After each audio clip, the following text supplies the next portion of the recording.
Les femmes d'OnlyFans, ceux qui font OnlyFans. Est-ce qu'elles donneraient leur contenu à leur père? Évidemment que non. Donc elles le savent quelque part que c'est dénigrant, que c'est pas respectueux. Par définition, une femme doit être pure. On va dire, elle a une jauge de pureté. C'est une feuille blanche. Exactement. Plus elle va avoir de relations avec un partenaire, plus elle va perdre en pureté. Si un homme refuse une femme qui a couché avec un certain nombre de partenaires dans sa vie, c'est une question d'honneur, je suis désolé.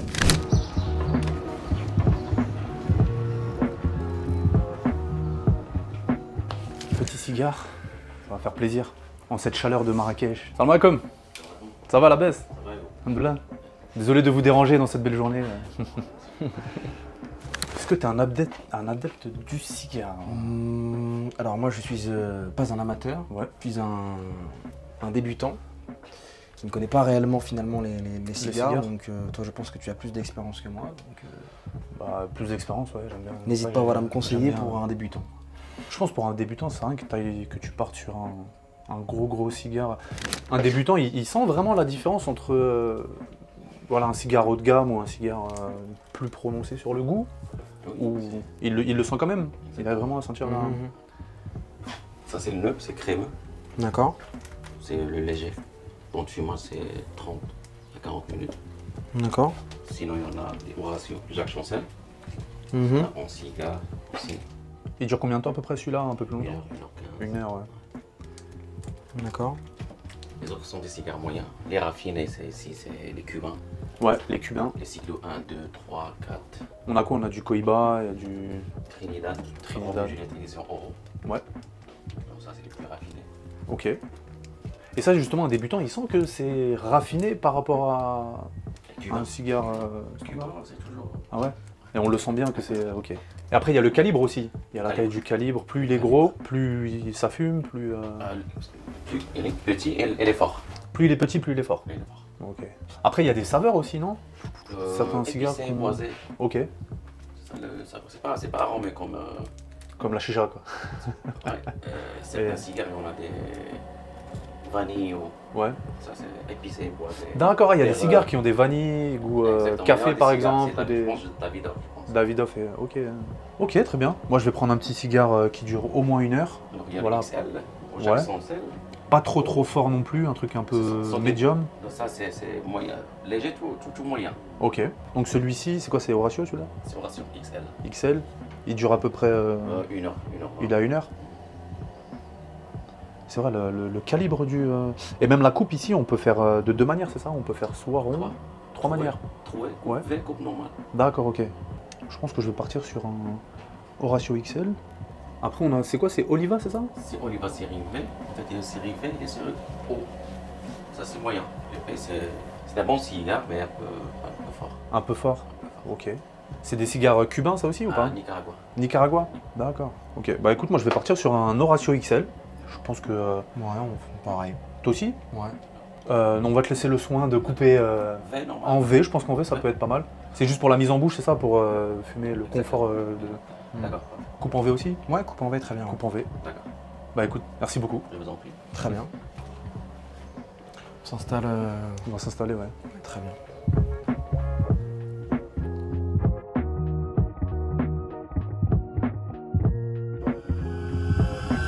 Bah écoute, parfait, on est enfin posé dans ce magnifique lounge à Marrakech. Yes. Dehors, il fait 46 degrés et on est au frais. Exactement. Pour se fumer un petit cigare. J'ai hâte. Qu'est-ce qu'on a comme cigare?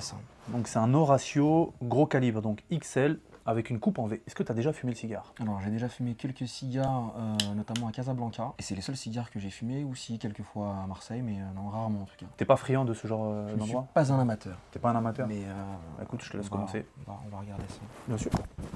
Ah, en plus avec l'hospitalité du thé marocain. Shokran.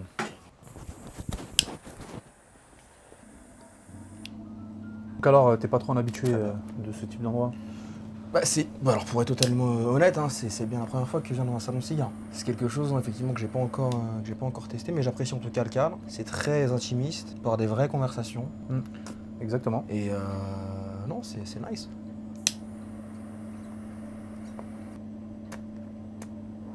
Moi j'aime bien parce que tu peux faire des bonnes rencontres. Ici, la plupart des personnes qui viennent ici, c'est pas La masse ne vient pas ici. La plupart des mecs ne viennent pas ici. Effectivement, t'as une anecdote par rapport à ça? Vous avez déjà fait des rencontres ici Ouais, carrément. Alors pas ici forcément, mais autour d'un cigare, ouais. Un très très bon ami à moi, et voilà, il a du business en ligne, adepte de cigares, et c'est un point commun, et forcément on a les mêmes intérêts.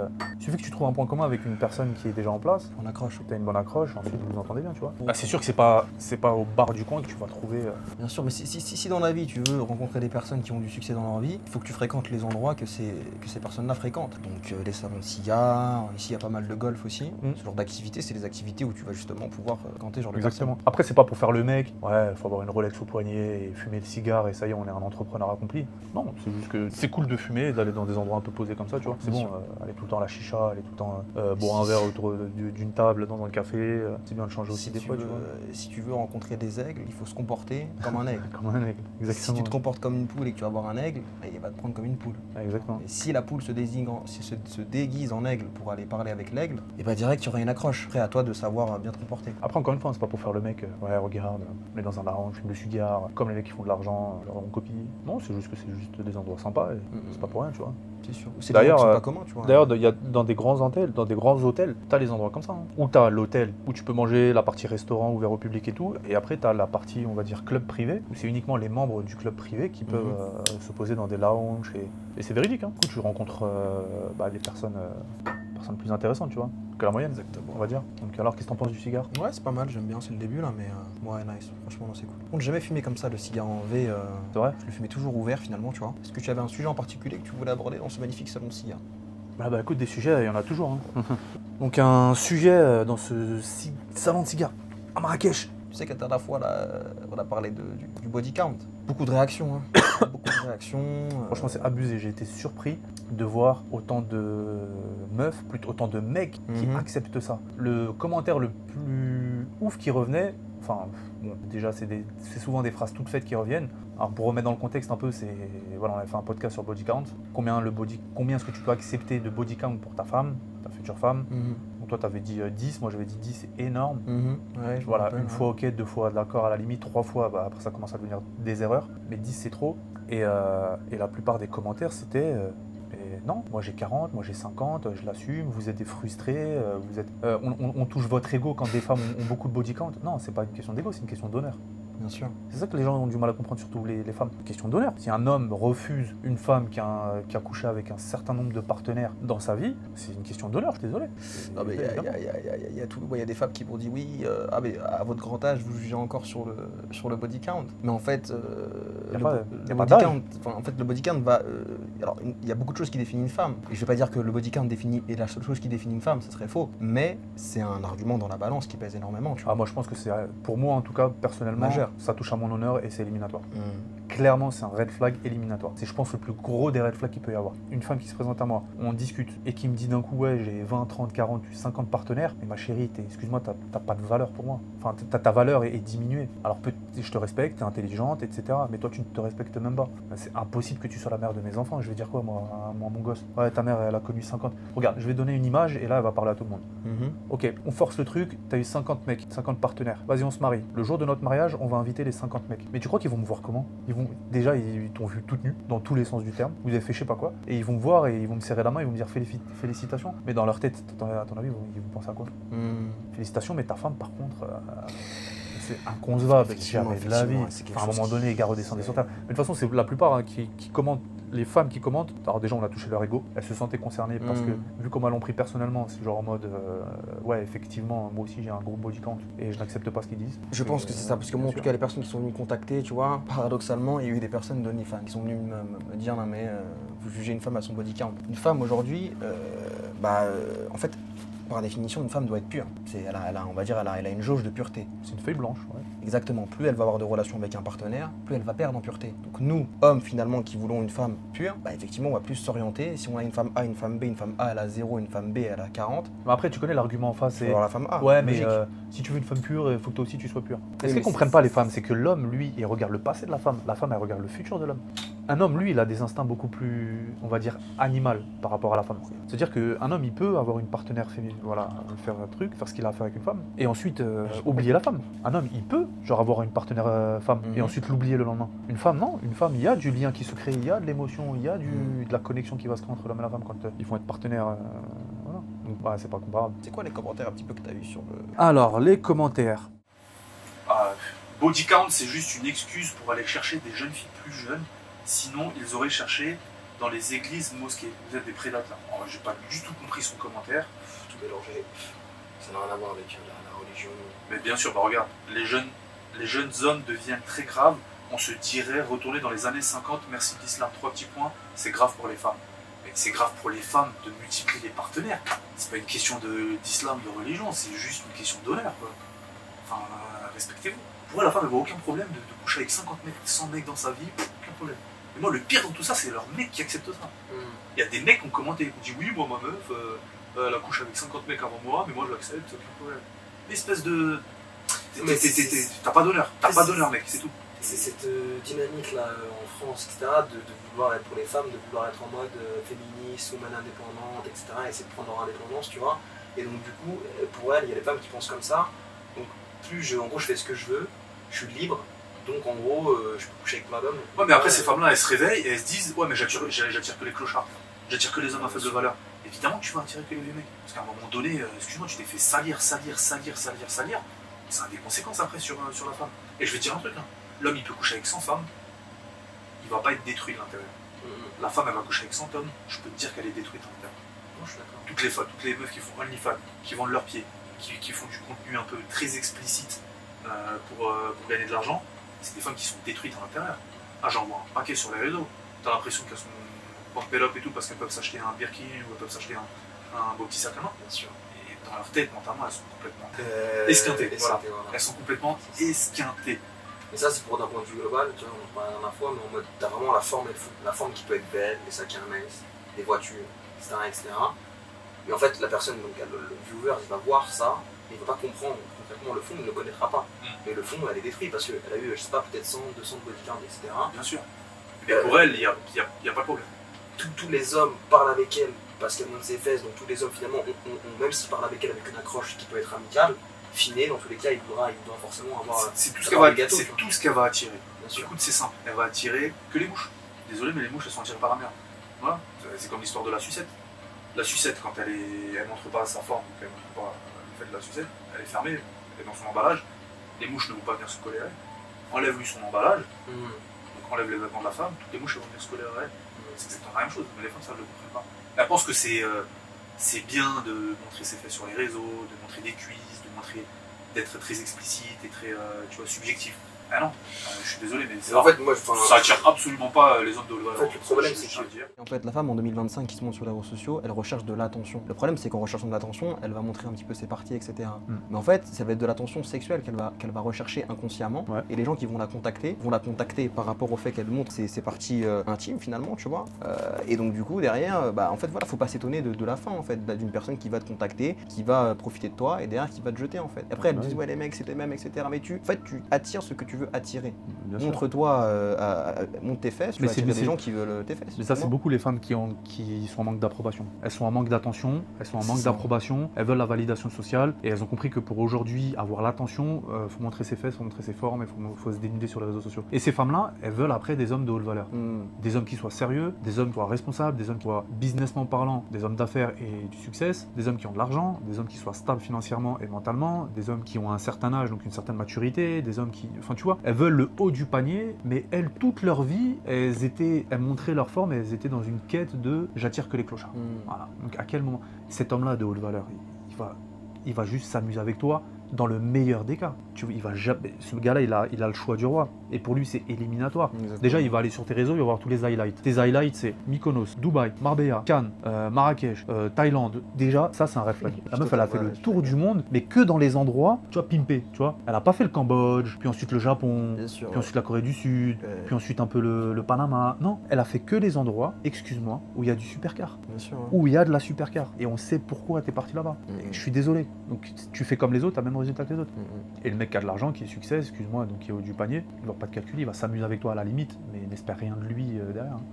Ouais. En tout cas, quand tu regardes, tu vois, en France notamment, et en vrai je parle plutôt finalement d'un point de vue macro de l'Occident, la problématique aujourd'hui c'est que en fait, les femmes ont beaucoup trop d'attention par les hommes. Les hommes donnent beaucoup trop d'attention aux femmes, par aussi le fait des réseaux sociaux, etc. Et du coup l'accès, on va dire, à la sexualisation de la femme est beaucoup plus démocratisé.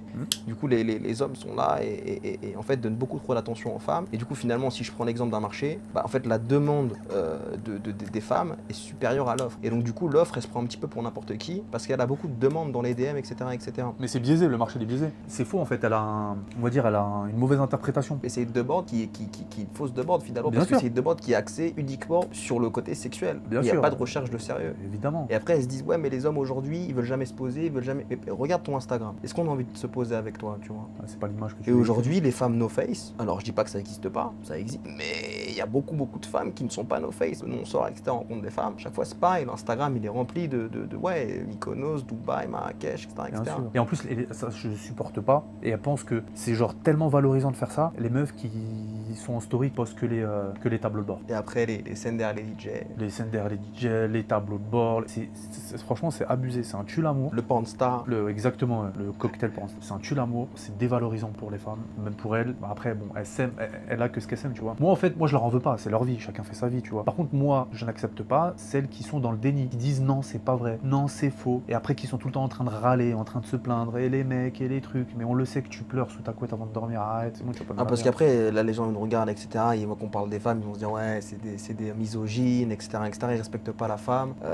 En fait, c'est juste qu'on parle d'un sujet d'actualité, un sujet qui est présent aujourd'hui, puisque j'ai moi-même des sœurs, on a tous les deux des mères, on connaît les femmes. Je respecte la femme. Moi, je respecte la femme qui se respecte. Bien sûr, voilà. Je suis désolé. Parce que le premier respect que tu dois avoir, c'est envers toi-même. Si toi-même, t'es même pas capable de te respecter, quel respect tu veux demander aux autres, tu vois? Moi, j'en connais des femmes très très bien, très respectueuses. Elles se respectent elles-mêmes, je les respecte évidemment. Elles sont pas dans le déni, elles sont honnêtes, elles sont transparentes, elles sont ouvertes, elles sont vraies, tu vois.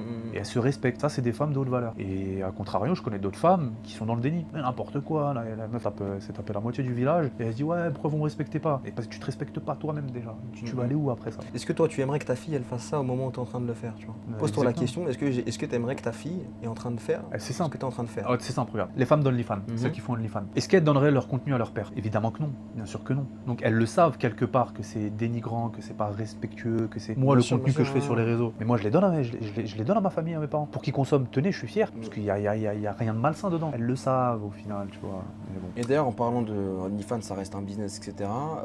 Toi, si demain, admettons, voilà, tu n'as plus de business, t'es là, t'as plus d'argent, t'es broke, t'as pas de réseau, t'as pas de compétences. En fait, tu repars de zéro, tu vois, 10 ans en arrière. Ouais. Quelle est la première chose que tu fais? Vers quelle personne tu vas? Qu'est-ce que tu fais? Quelle est ta première action finalement quand tu te regardes dans la glace? Tu te dis, maintenant, pas de réseau, pas d'argent, pas de compétences, qu'est-ce que je fais? Je me forme, j'achète de la compétence. Sans compétence, tu peux pas faire d'argent. C'est que la compétence qui va te ramener à faire de l'argent. Aujourd'hui, il y a tellement de personnes qui veulent se lancer, qui veulent développer des business, qui veulent faire beaucoup d'argent très vite. Les gars, ils ont pas de compétences.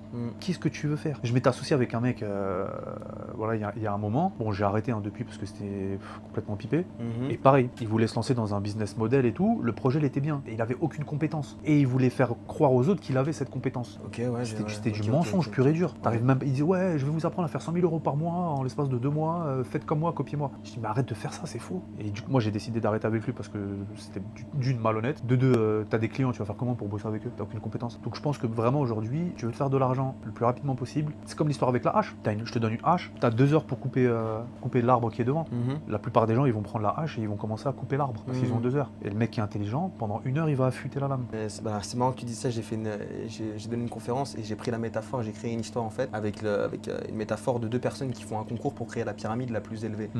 Et en fait le plus rapidement possible. Et je disais voilà, j'avais dit Clever intelligent et Dumb débile. Dumb, qu'est-ce qu'il fait? Il prend chaque brique et il les met une par une. Et Clever en fait pendant 2 mois il est pas là. L'autre il continue. En fait Clever il allait faire quoi? Il allait construire en fait une machine lui permettant d'aller 10 fois plus vite. Et en 1 mois il a rattrapé tout le travail de Dumb en fait. Et en fait on en revient au travail dur ou au travail intelligent finalement. C'est ça exactement. Les gens aujourd'hui ils pensent que faire du métro boulot dodo, travailler de manière dure et intensive, c'est ça être productif. Absolument pas. Non bien sûr. Ouais. Mais en fait dans l'esprit moyen, l'esprit faible d'une personne, il y a une corrélation entre travailler dur et gagner de l'argent. Voilà. Plus je travaille dur, plus je vais gagner de l'argent. C'est faux, sinon tous nos parents seraient millionnaires. Et le mec à l'usine qui bosse 15 heures par jour, il serait millionnaire. Non, c'est faux. Comme les personnes qui disent l'avenir appartient à ceux qui se lèvent tôt. Non, l'avenir appartient à ceux qui ont des personnes qui se lèvent tôt pour toi, tu vois. Oui, exact, je suis d'accord. Je suis aligné parce que aujourd'hui, avant ça avait du sens. Travailler dur, c'était reconnu, tu pouvais gravir l'échelle sociale. Aujourd'hui, il n'y a plus d'échelle sociale. Hein. Ça n'existe plus. Le mec qui démarre au courrier ou comptable et qui finit à la chaise, à la table du comité exécutif en train de prendre les décisions de la direction, ça n'existe plus ça. Ouais, non, c'est compliqué. Ça n'existe plus, c'est mort. Je crois qu'il y a un siège exécutif qui saute dans une entreprise, qui est-ce qui va le prendre? C'est le copain. C'est pas celui qui performe dans l'entreprise. Combien de mecs qui performent dans les entreprises se sont fait virer? C'est pas la performance qu'ils recherchent dans les entreprises. Donc le jeu il est truqué d'avance, ça sert à rien. Et les gens ils s'entêtent à vouloir. C'est ça qui est paradoxal, c'est qu'ils savent qu'il n'y a plus d'échelle sociale et que l'ascension sociale n'existe plus et que tu peux travailler 40 ans dans une entreprise, s'ils ont plus besoin de toi, demain ils vont te jeter comme ça. Pourtant les gens ils s'entêtent à continuer à travailler, au lieu de mettre en place et de sacrifier 5 ans, 10 ans de leur vie, injecter de l'argent pour développer un business et ensuite vivre le reste de leur vie de manière confortable. Ça ils veulent pas le faire. Ils veulent pas faire ces efforts. Combien de personnes aujourd'hui viennent me voir, me disent ouais, je veux développer Amazon, je veux être libre financièrement. Ok, combien est-ce que tu es prêt à investir dans ton business? Le gars il dit j'ai pas d'argent, 500 €, je mettrai pas plus. 500 €, excuse-moi, mais tu vas les perdre, tu feras rien avec. Non mais les gens se donnent plus les moyens de leur ambition et ils veulent tous avoir la vie de CR7 sans vouloir faire les abdos. Donc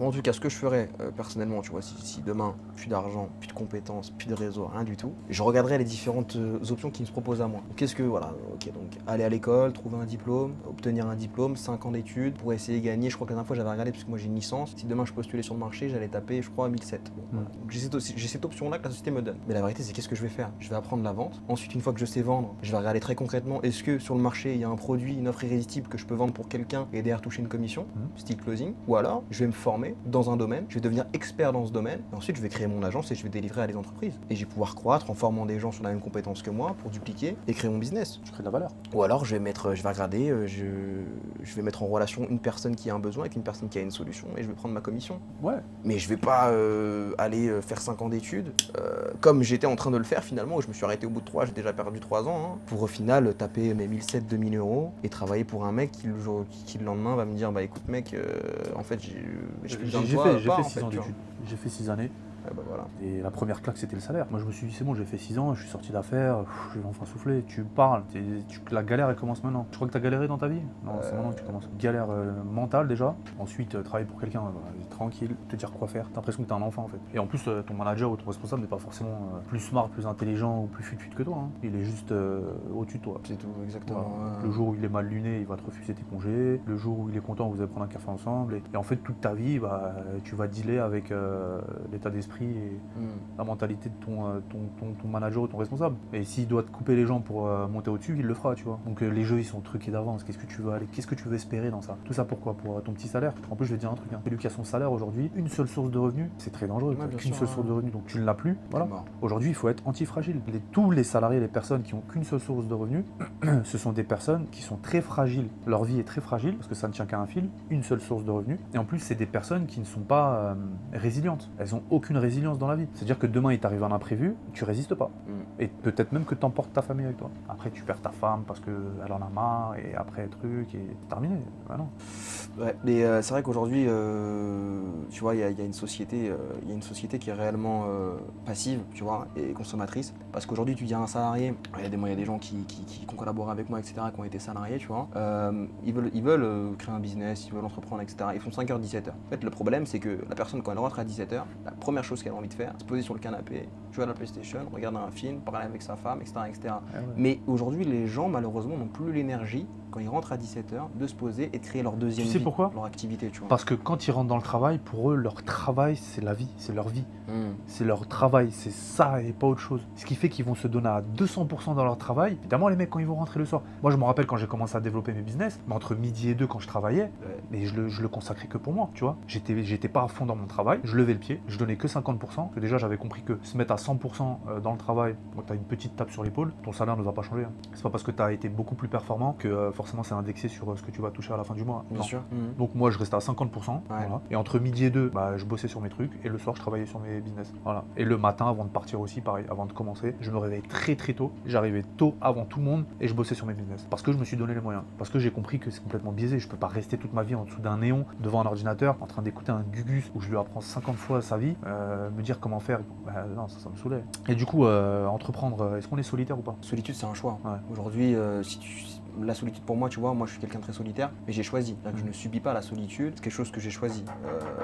Si tu veux faire du business, tu es obligé de t'isoler parce que déjà, fondamentalement, tu veux quelque chose de différent que la masse. Donc tu vas forcément faire des actions qui vont diverger de la masse et donc fondamentalement, tu vas déjà t'isoler. Ensuite, tu vas commencer à gagner de l'argent. Donc forcément, tu vas attiser la jalousie, la haine, etc. du succès parce que les gens veulent ta réussite, mais pas plus que la leur. Donc tu vas encore plus t'isoler. Ils veulent pas ta réussite. Et après, dans tous les cas, tu as un mindset qui est beaucoup plus entrepreneurial, beaucoup plus poussé qu'eux. Dans le cas, tu es encore plus isolé. Mais c'est un choix parce qu'aujourd'hui, on a la liberté financière, géographique et temporelle. C'est-à-dire que moi, demain, je peux aller voir n'importe qui sur cette planète et me poser à côté de lui et lui parler. Donc en soi, je peux ne pas être solitaire. Mais j'ai choisi d'être solitaire parce qu'aujourd'hui, je préfère avoir un cercle petit, parler de conversations fructueuses, etc. avec des personnes qui me comprennent, plutôt qu'être entouré de personnes avec des sujets, j'en ai rien à foutre, tu vois ce que je veux dire. Ah ouais, laisse tomber, ça me gavait, je te jure. À mon cercle d'amis d'enfance, quand je sortais, que le soir, on se posait et tout, c'était les mecs, ils mettaient tellement d'énergie dans apprendre la vie des footballeurs et les matchs et faire des pronostics, des débriefs, des trucs. Putain, mais les mecs, si vous mettez toute cette énergie à améliorer votre vie, mais vous serez plus là, les gars. Vous serez loin. Et c'est abusé, les mecs. Et après, quand tu leur dis développe un business, vas-y, viens, on fait un truc ensemble. Non, j'ai pas le temps. Non, je peux pas.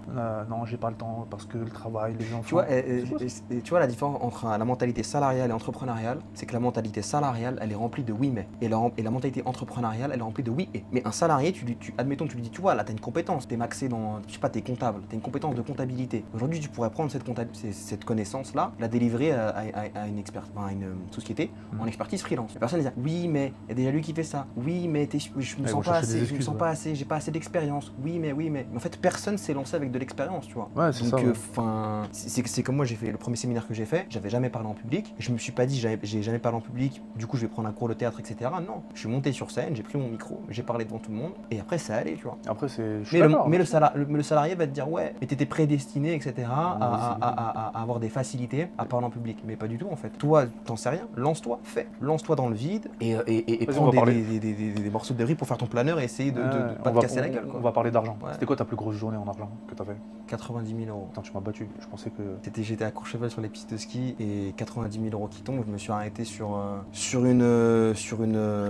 chalet en fait de montagne. Je fais une story. Je me dis mais en fait le chiffre d'affaires que je viens de faire aujourd'hui, c'est le chiffre d'affaires que j'ai fait en août dernier. Mais je l'ai fait en une journée et le pire dans tout ça, paradoxalement le pire, mais le meilleur dans tout ça, c'est qu'en fait j'ai absolument rien fait. J'étais en train de skier sur le télésiège, j'ai même pas qu'à mon téléphone. Et le travail que tu avais fait, c'était le travail d'avant quoi. En amont bien sûr, c'est ça. Comme moi aujourd'hui, je fais des beaux chiffres, mais les gens ils disent ouais, tu fais rien. C'est le résultat d'aller de charbon, t'as pas gagné de l'argent. T'étais juste pas là quand j'ai travaillé quoi. Les nuits blanches, les réveils à 4-5 heures du matin, les pas de vacances, les sacrés, t'étais juste pas là pour voir ça, c'est tout. Moi, ma plus grosse journée c'était 16-17 000 € la journée. Mais je pensais que j'étais bon, mais en fait non, j'ai encore du chemin à faire. Après, en soi, c'est pas dégueulasse, c'est très très bien, tu vois. Parce que quand tu regardes finalement, tu fais des fois en une journée le salaire de 1 an ou de 2 ans d'une personne, tu vois. Bien sûr. C'est-à-dire que quand tu fais tes calculs, en une journée, tu fais peut-être le salaire qu'un mec va faire en 1 an. Donc ça veut dire, dans une année, il y a quoi? Il y a 365 jours. C'est ça. Ça veut dire que potentiellement, tu vas 365 fois plus vite qu'un mec qui fait ça en 1 an. Tu te rends compte? Bah oui, mais après, même 90 000 €, il y en a qui n'ont même pas ça dans une vie, tu vois, finalement. Et il y en a qui n'ont même pas ça. Mais parce que j'ai fait ça, et parce qu'il y a 2 ans où j'ai travaillé sans gagner 1 € pour construire cet écosystème. Bien sûr. Mais le salarié, dans sa mentalité, n'est pas prêt, dans son coût d'opportunité, à sacrifier 2 ans de sa vie sans gagner d'argent pour potentiellement, au bout de 2 ans, gagner 100 000, 1 million, etc. Parce que dans tous les cas, en fait, la personne, elle le sait parce qu'elle a échoué d'avance. Parce que c'est la réalité. Aujourd'hui, tu peux travailler 2 ans, tout sacrifier, et au bout de 2 ans, ne pas gagner d'argent finalement. Ouais. En fait, donc, statistiquement, déjà, t'as perdu. Mais la personne, et ça je l'ai vu avec mon avocat parce que j'étais à Casablanca ce week-end et j'ai parlé avec mon avocat, etc., qui a vu énormément d'entrepreneurs qui sont partis, qui ont échoué en moi, ils étaient vraiment en down. Et je leur ai dit, mais quelle est la différence entre une personne qui justement va réussir après s'être cassé la gueule et une personne qui va finalement échouer et ne jamais se relever? Il m'a dit sa capacité à se relever après chaque échec. C'est ça qui fera la différence entre quelqu'un qui réussit. Je suis d'accord. Il y a ça, et pareil, les gens, là je parle aux nouveaux entrepreneurs ou aux futurs entrepreneurs, c'est pendant 1 an, 2 ans, 3 ans, 4 ans, tu injectes de l'argent dans tes business. Hein. Bien sûr. Dans de la compétence, dans de la formation, franchement, je compte même plus l'argent que j'ai sorti de ma poche avant de toucher 1 euro. Et quand tu touches 1 euro, c'est pas 1 euro qui va dans ta poche, c'est qu'après derrière tu réinjectes. Et l'entrepreneur se paye en dernier. Ma holding me doit beaucoup d'argent. Il y a toute la compétence que j'ai achetée, ça se compte quasiment en 6 chiffres, peut-être pas autant, mais on est quand même sur des grosses sommes. L'argent que j'ai perdu, ça se compte en 6 chiffres. Enfin, si tu mets tout ça bout à bout, ouais, mais après, derrière, ça fait partie du process. Bien sûr. Tu es obligé de passer par là. C'est l'univers, en fait. Ils te testent pour voir si vraiment tu es légitime ou pas, si tu es digne ou pas de développer, de gagner beaucoup d'argent. Voilà, combien tu es prêt à perdre, combien tu es prêt à faire en sacrifice, combien tu es prêt à attendre, à patienter, combien tu es prêt encore à continuer, encore. C'est ça. Et c'est quand le jour où tu t'es dit, où tu t'es arrêté 2 minutes? Tu vois, parce que quand on est entrepreneur, souvent on a la tête dans le guidon, on veut toujours plus, on n'est jamais finalement satisfait de ce qu'on a. Ouais. Est-ce qu'il y a un jour où tu t'es posé, tu t'es dit, putain, j'ai vraiment une vie de fou, j'ai vraiment une vie pas comme les autres, je fais vraiment partie du top 0,1%, 1%. Je pense que je me considère pas encore comme ça. Okay. Parce que si je me considère comme ça, en tout cas à cette étape-là, ça voudrait dire que j'accepte le fait que j'ai réussi et que j'ai atteint quelque part des objectifs, tu vois. Alors que pour l'instant, je ne me considère pas encore avoir atteint ce genre d'objectif. Si je me l'admets à moi-même, c'est-à-dire que je vais commencer à rentrer dans une routine de confort. Ça veut pas dire que ça veut dire que tu l'admets à l'instant T. Tu te poses, tu te dis c'est quand même fou, j'ai quand même ça en fait finalement. Mais tu continues, trust the process et tu sais que ton goal il est là, ton pourquoi il est là, il clean tout en haut. Toi, après, ici tu veux que je te dise, c'est vrai que par rapport, on va dire à la masse, c'est vrai que la vie, voilà, les revenus que tu touches, l'argent que tu collectes, ce que tu crées, ce que tu développes, je fais vivre des gens aussi. Hein. J'ai des grosses équipes. Hein, bien sûr, ouais, mais tout ce que tu construis, tout ce que tu crées. Voilà, tout ce que tu mets en place, ok, il y a de la valeur, c'est valorisant, c'est quand même extraordinaire. On va dire que tu fais partie du 1% des personnes, parce que la plupart ne font pas ça, tu vois. Mais d'un autre côté, je me dis, j'ai rien fait d'extraordinaire pour faire ça. J'ai juste persévéré, développé, j'ai pris un chemin différent des autres. Bien sûr, je me suis pas marié à 25 ans, j'ai décidé de ne pas avoir d'enfant pour le moment, j'ai pris mes bagages, je me suis expatrié à droite à gauche, j'ai acheté de la compétence, j'ai mis mon argent là, j'ai investi là, je me suis cassé la gueule. Et finalement, en soi, j'ai rien fait d'impossible que la plupart des gens ne peuvent pas faire, tu vois. Tu passes juste à l'action en réalité, hein. Tu fais juste des choix que les autres ne veulent pas faire. Franchement, il n'y a pas de secret. Les gens, ils pensent qu'il y a des secrets miracles et des formules magiques. Frérot, achète de la compétence. Achète de la compétence et fais de l'argent grâce à ça, c'est tout. Ouais, c'est marrant, ça me fait rigoler parce qu'il y a... Moi, j'ai fait mon premier million, tu vois, à 21 ans. Et à ce moment-là, en fait, moi, j'allais tous les étés en vacances au même endroit, tu vois. Et donc en fait, t'as des gens qui m'ont vu serveur en fait, dans cet endroit-là, et t'as des gens 2 ans après qui me voient sur les réseaux, bah c'est bon, ça y est, je suis super content, j'ai fait mon premier million à 21 ans, je suis refait. Tu vois. Et t'as un mec qui est venu me voir, il m'a dit ouais, je sais que tu vas pas me le dire, mais s'il te plaît, dis-le moi, c'est quoi le secret de la réussite? Je te jure, je l'ai regardé, j'avais mon verre de rosé à la main, j'étais comme ça, j'ai dit putain mec. Ils me font rire ces gens-là, je te jure. Je t'ai dit putain mec, franchement, quel chose de me poser cette question. Il n'y a pas de secret dans la réussite, quoi. Prends ton ordinateur, travaille, et bosse. Exactement. Atteins ton objectif, sois résilient. N'abandonne pas. Si t'abandonnes pas, tu minimises ton échec. Mais si t'abandonnes, tu vas avoir un échec, tu vois. Ouais, bien sûr. Continue. Entoure-toi des bonnes personnes aussi, c'est important. T'es la moyenne des 5 personnes que tu fréquentes. De toute façon, c'est simple. En face, c'est soit on va traiter de voleur, soit on va traiter de menteur, soit on va traiter de... t'as un secret que personne n'a et... Voilà, il y a toujours quelque chose. T'es parti voir un vaudou et qui t'a donné je sais pas quoi. Arrêtez les gars, bah non. C'est juste que moi j'ai travaillé, j'ai fait ce qu'il faut et je continue encore à travailler aujourd'hui, à faire ce qu'il faut, c'est tout. Il n'y a pas de secret. J'étais parti revoir des mecs avec qui j'avais bossé. J'étais en alternance, j'ai fait de l'alternance. 10 ans après, je suis reparti voir les collègues. Et je te jure, ils n'ont pas bougé. Ils étaient 5 dans l'équipe, 5 ingénieurs. Ils n'ont pas bougé 10 ans après. On est partis déjeuner ensemble. Ça me donne le cafard ce que tu me dis. Ah franchement, franchement c'était abusé. Et les gars, ils n'ont pas changé genre. Les gars, je leur ai dit, alors du coup, qu'est-ce que vous avez fait pendant ces 10 ans et tout les gars? J'ai eu une augmentation, j'ai acheté ma résidence principale, j'ai eu un enfant, je me suis marié, non, ok. Et toi? Alors moi c'est simple, j'ai acheté 10 appartements, j'ai plus d'1,5 million d'euros de patrimoine, je développe un business qui me rapporte plus de 1000 $ par jour, j'ai fait ci, j'ai fait ça. Ouais, t'arnaques l'État, t'es un voleur. Putain, mais non, moi je me suis juste pas branlé pendant 10 ans, c'est tout. Enfin, à un moment donné, tu peux pas le dire autrement, quoi. Et ça, finalement, c'est quoi? C'est dans le délit? Bien sûr, ils sont dans le délit. Et ces mecs-là, je te jure qu'ils viennent au travail tous les jours à reculons. Ouais, et ils ont pas changé. Et en plus, le pire dans tout ça, c'est parce qu'après, on est retourné dans le bureau. Ils sont à la même place. Ils sont à la même place. Putain, mais comment est-ce que tu peux vivre? Et les mecs, ils pensent qu'ils vont vivre éternellement. C'est quoi la prochaine étape? C'est d'attendre 80 ans et ensuite d'avoir ta retraite et ensuite de souffler. t'as fait quoi? Parce que t'as fait plusieurs barbecues sur ton jardin et c'est bon, t'es content, t'as refait ta vie. Mais elle est tellement nulle ta vie, t'as rien créé. En fait, ça fait rigoler parce que c'est la priorité des gens, tu vois. Les gens, ils ont 18 ans, ils veulent avoir leur permis. Moi, à 18 ans, j'avais déjà créé mon agence, j'étais déjà en train de prospecter des clients et je prospectais en bus et j'allais même à pied dans les zones industrielles, tu vois. Mais eux, leur priorité, et j'ai parlé avec des gens, etc. Ah non, moi à 18 ans, la première chose que j'ai fait, c'est qu'en gros, voilà, j'ai passé mon permis, tu vois. Mais en fait, moi, j'ai fait ça pour 3 ans après, être avenue Montaigne et vouloir m'acheter une sacoche qui est là et me dire, je vais faire toutes les boutiques de luxe de l'avenue Montaigne pour m'acheter cette sacoche. Après, j'ai acheté la sacoche, j'ai acheté des vêtements, des mocassins, des trucs et tout. Et cette journée-là, je crois en 2 heures, j'ai claqué 10 000 €. Et 22 ans. Et je me dis, ah, donc les personnes là, qui leur priorité à 18 ans, c'était de passer leur permis, etc. À 22 ans, aujourd'hui, ils font quoi? Cette même voiture, elle leur sert pour aller dans leur boulot salarial. Moi, je n'ai pas de voiture, je suis Uberisé à vie finalement, et je suis là, avenue Montaigne, et mon Uber, il me prend de magasin en magasin pour aller acheter mon shopping, et je lui paye ça, je reviens, etc., etc. Ouais, je suis d'accord. Là, après, c'est des priorités de vie, tu vois. Coup d'opportunité. De toute façon, c'est simple, hein, les gens, ils font tout le temps ils font tous la même chose. Ils vont aux mêmes endroits au même moment, ils prennent leurs vacances au même moment, ils vont dans les mêmes endroits, ils achètent les mêmes choses, ils ont les mêmes habitudes. Tous. De toute façon, on le voit ici à Marrakech. Dans le mois de juin, tout le monde va arriver, ils vont tous aller aux mêmes endroits, tous aller dans les mêmes restaurants, dans les mêmes piscines, ils vont acheter les mêmes choses, et ils vont reprendre tous le même avion, quoi. Pour retourner tous au même endroit lundi matin. C'est un truc de fou. Ils font tout ça, et je comprends pas, les gens, ils sont endormis comme ça, c'est ouf. Tu sais, je te le disais la dernière fois et tout, on avait fait une petite soirée, toi et moi et tout, dans un endroit et tout. On dira pas le nom, mais tu me disais, putain, pourquoi ils sont tous assis, lunettes de soleil, chicha, ils regardent mal. Mais je dis, en fait, c'est parce qu'ils ont le culte du grossiste. C'est-à-dire quoi, en fait? C'est-à-dire qu'en fait, ces personnes-là, c'est des salariés dans la vie, ou alors ils font des plans, des petits plans sous, pour essayer de gratter 2-3 argent. Ouais, des plans Snap, des petits machins, ça vend des bonbonnes ou je sais pas quoi, tu vois. Ça vend des lunettes sur Snap. Voilà, ça prend où ça fait des aides, un petit peu de partout, là, tu vois, ça prend un petit capital, tu vois, ça a 5 000 €. Et en fait, voilà, qu'est-ce qu'ils font? Ils vont une semaine à Marrakech, ils vont tout claquer pour du choufouni et pour faire en mode je suis grossi, je suis en place. Tu vois, et ils vont attirer du coup des femmes qui du coup voilà, montent leurs fesses, etc. Et ils vont kiffer. En fait, ils vont vivre la vie qu'ils veulent pendant une semaine. Mais au bout d'une semaine, jour 8, ils vont rentrer chez eux. Enfin, ouais, je suis d'accord. Et pour terminer, je me dis putain, mais moi à la tête du mec, je me dis mais je suis en dépression, mec. T'es là, tu vis la vie d'un lion pendant une semaine. Déjà, enfin, pour lui en tout cas, il vit sa meilleure vie pendant une semaine. Il rentre le 8e jour et finalement il est là, il retourne dans sa vie de merde. Et finalement il est broke, il va manger des pâtes. Il regarde ses mémories. Ah, mais je suis d'accord, ouais. Je suis carrément d'accord avec toi. Et en fait, sa vie est dans le passé. De toute façon, là tu prends l'image du petit jeune qui sort en soirée et tout, ok. Mais pour moi, tu sais, les vacances, tu sais c'est quoi? Tous ceux qui prennent des vacances, leurs 3, 4, 5 semaines de congés payés par an, toutes les personnes qui prennent des vacances sans exception, c'est l'échantillon de la vie qu'ils rêveraient avoir, mais qu'ils n'ont pas. La belle plage, le jet ski la journée, la petite location du beau petit bateau pour emmener la famille, pour les faire profiter, les enfants. Pourquoi tu fais pas ça toute l'année? Pourquoi tu mets pas en place des choses pour ensuite faire profiter ta famille, et tes enfants, et ta femme, et ta mère, et tes parents, peu importe? Qui t'empêche de faire ça? Bah moi je vais te le dire, il s'empêche lui-même.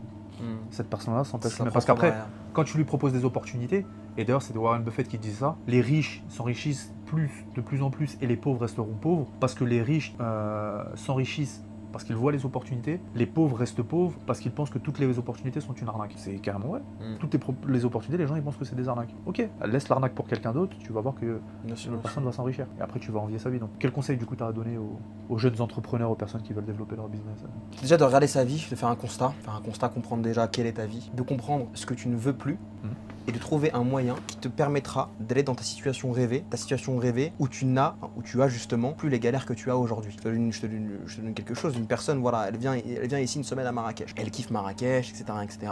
Le 8e jour, elle rentre chez elle. Et elle se dit en rentrant, putain, je suis en dépression, j'aimerais bien rester à Marrakech toute l'année. Comment rester à Marrakech toute l'année? Business en ligne. Il n'y a que Internet aujourd'hui qui pourra te permettre, parce qu'aujourd'hui il y a un flux migratoire entre le Maroc et la France. Le Maroc vers la France, trouver un emploi salarial avec un haut salaire, et l'immigration France-Maroc pour les entrepreneurs, notamment entrepreneurs online, qui justement vont avoir un pouvoir d'achat ici au Maroc beaucoup plus intéressant, mais qui vont en fait gagner des euros et ensuite dépenser en dirhams. Bah écoute, moi le seul conseil c'est passe à l'action. Beaucoup de personnes qui attendent le bon moment, le bon produit. Il n'y a jamais de bon moment. Le bon moment, la bonne compétence, le bon truc, ils attendent, on sait pas trop ce qu'ils attendent, tu vois. C'est ça le problème. Combien de personnes viennent me voir, et c'est une stat du coup que j'ai, parce que du coup avec mes équipes on parle avec des milliers de personnes par mois pour les former, les accompagner sur Amazon, s'ils veulent se faire de l'argent. Et ben 100% des personnes qui me disent Chris, je te recontacte dans 2 mois et je me lance, 100% de ces personnes là ne reviennent jamais. Bien sûr. Ne font rien faire. Et dans 2 mois, quand tu fais le constat, elles ont rien fait. elles sont toujours au même point. Par contre, la personne qui passe à l'action aujourd'hui va commencer à construire quelque chose de solide, et dans 2 mois, le gars, il commence déjà à vendre et se faire de l'argent. Alors peut-être qu'il va se faire que 50 € par jour, mais il démarre par quelque chose déjà. Même s'il gagne 10 € par jour, au moins il démarre par quelque chose. Bien sûr. Et c'est ça en fait qui va être important, qu'il est en train de construire quelque chose qui commence à lui rapporter petit à petit. Et dans un an, ce mec-là, il va se faire 10-15 000 € par mois, puis dans 2 ans, il va se faire plus, et il a compris le game, ça y est, le mec, il est libre, c'est bon. Il faut passer par ça, il faut passer par gagner 10 €, 100 €, 1000 €, 10 000 € pour ensuite pouvoir gagner 100 000, 1 million. Bien sûr. Parce que tu gagnes pas 100 000 € du jour au lendemain. Enfin, moi je sais qu'un goal que j'avais, tu vois, c'était avoir 100 000 € sur mon compte bancaire par exemple. Ouais. Je les ai eus quand j'avais 21 ans. Franchement, j'ai mis 1 an pour les avoir, ces 100 000 €, mais je les ai pas eu du jour au lendemain. J'ai gagné 5 000 le premier mois, 6 000 le deuxième, 10 000, ensuite 4 000, ensuite machin.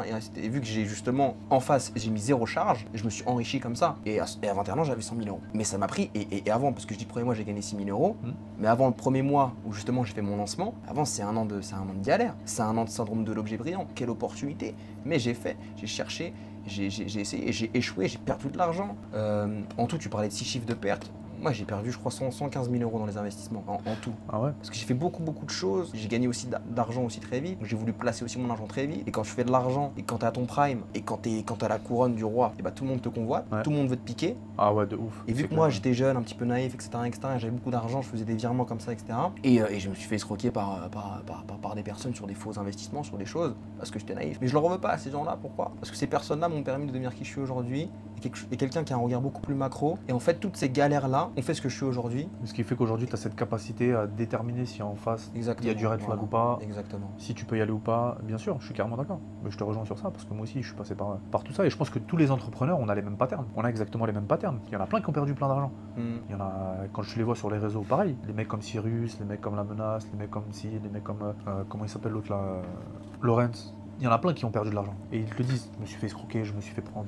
J'ai perdu mon argent parce que j'ai investi dans des trucs bizarres et tout. Et t'es obligé de passer par là. Donc déjà, celui qui vient et qui dit oui, j'ai peur de perdre 100 €, de mettre 100 € dans ton truc parce qu'après j'ai peur de les perdre. Ah, t'es pas préparé toi. Ah, t'es pas du tout préparé. Ah, t'es fragile toi.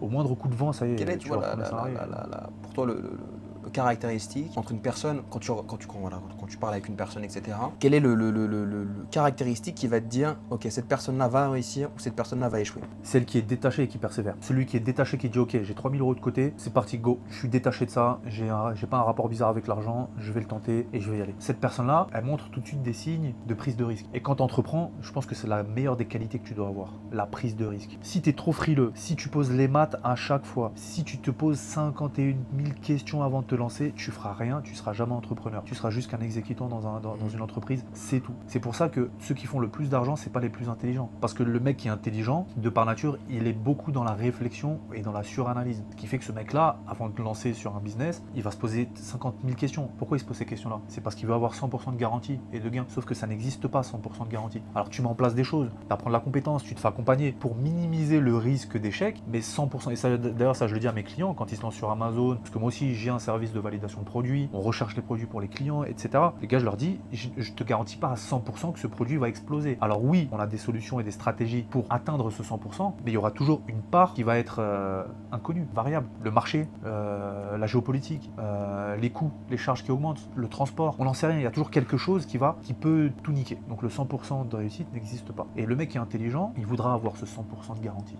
Ça n'existe pas. Et donc ce mec-là, pour ça qu'il ne fait pas d'argent finalement.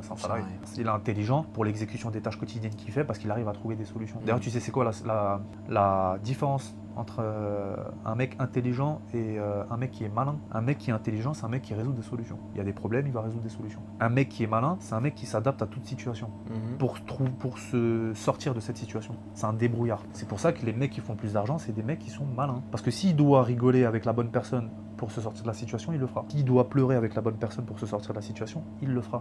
Le mec qui est intelligent, non, il va essayer de trouver des solutions toujours à des problèmes. Donc c'est voilà pourquoi les mecs qui sont intelligents ne font pas d'argent et les mecs qui sont malins, ils font beaucoup d'argent. Tu prends un Cyrus par exemple, on voit le personnage, tu vois. Bien sûr, ouais. C'est respectable parce qu'il se fait quand même beaucoup d'argent, il a une très belle vie, il met à l'abri les siens, j'imagine qu'il partage aussi beaucoup sa richesse. C'est pas un gars qui...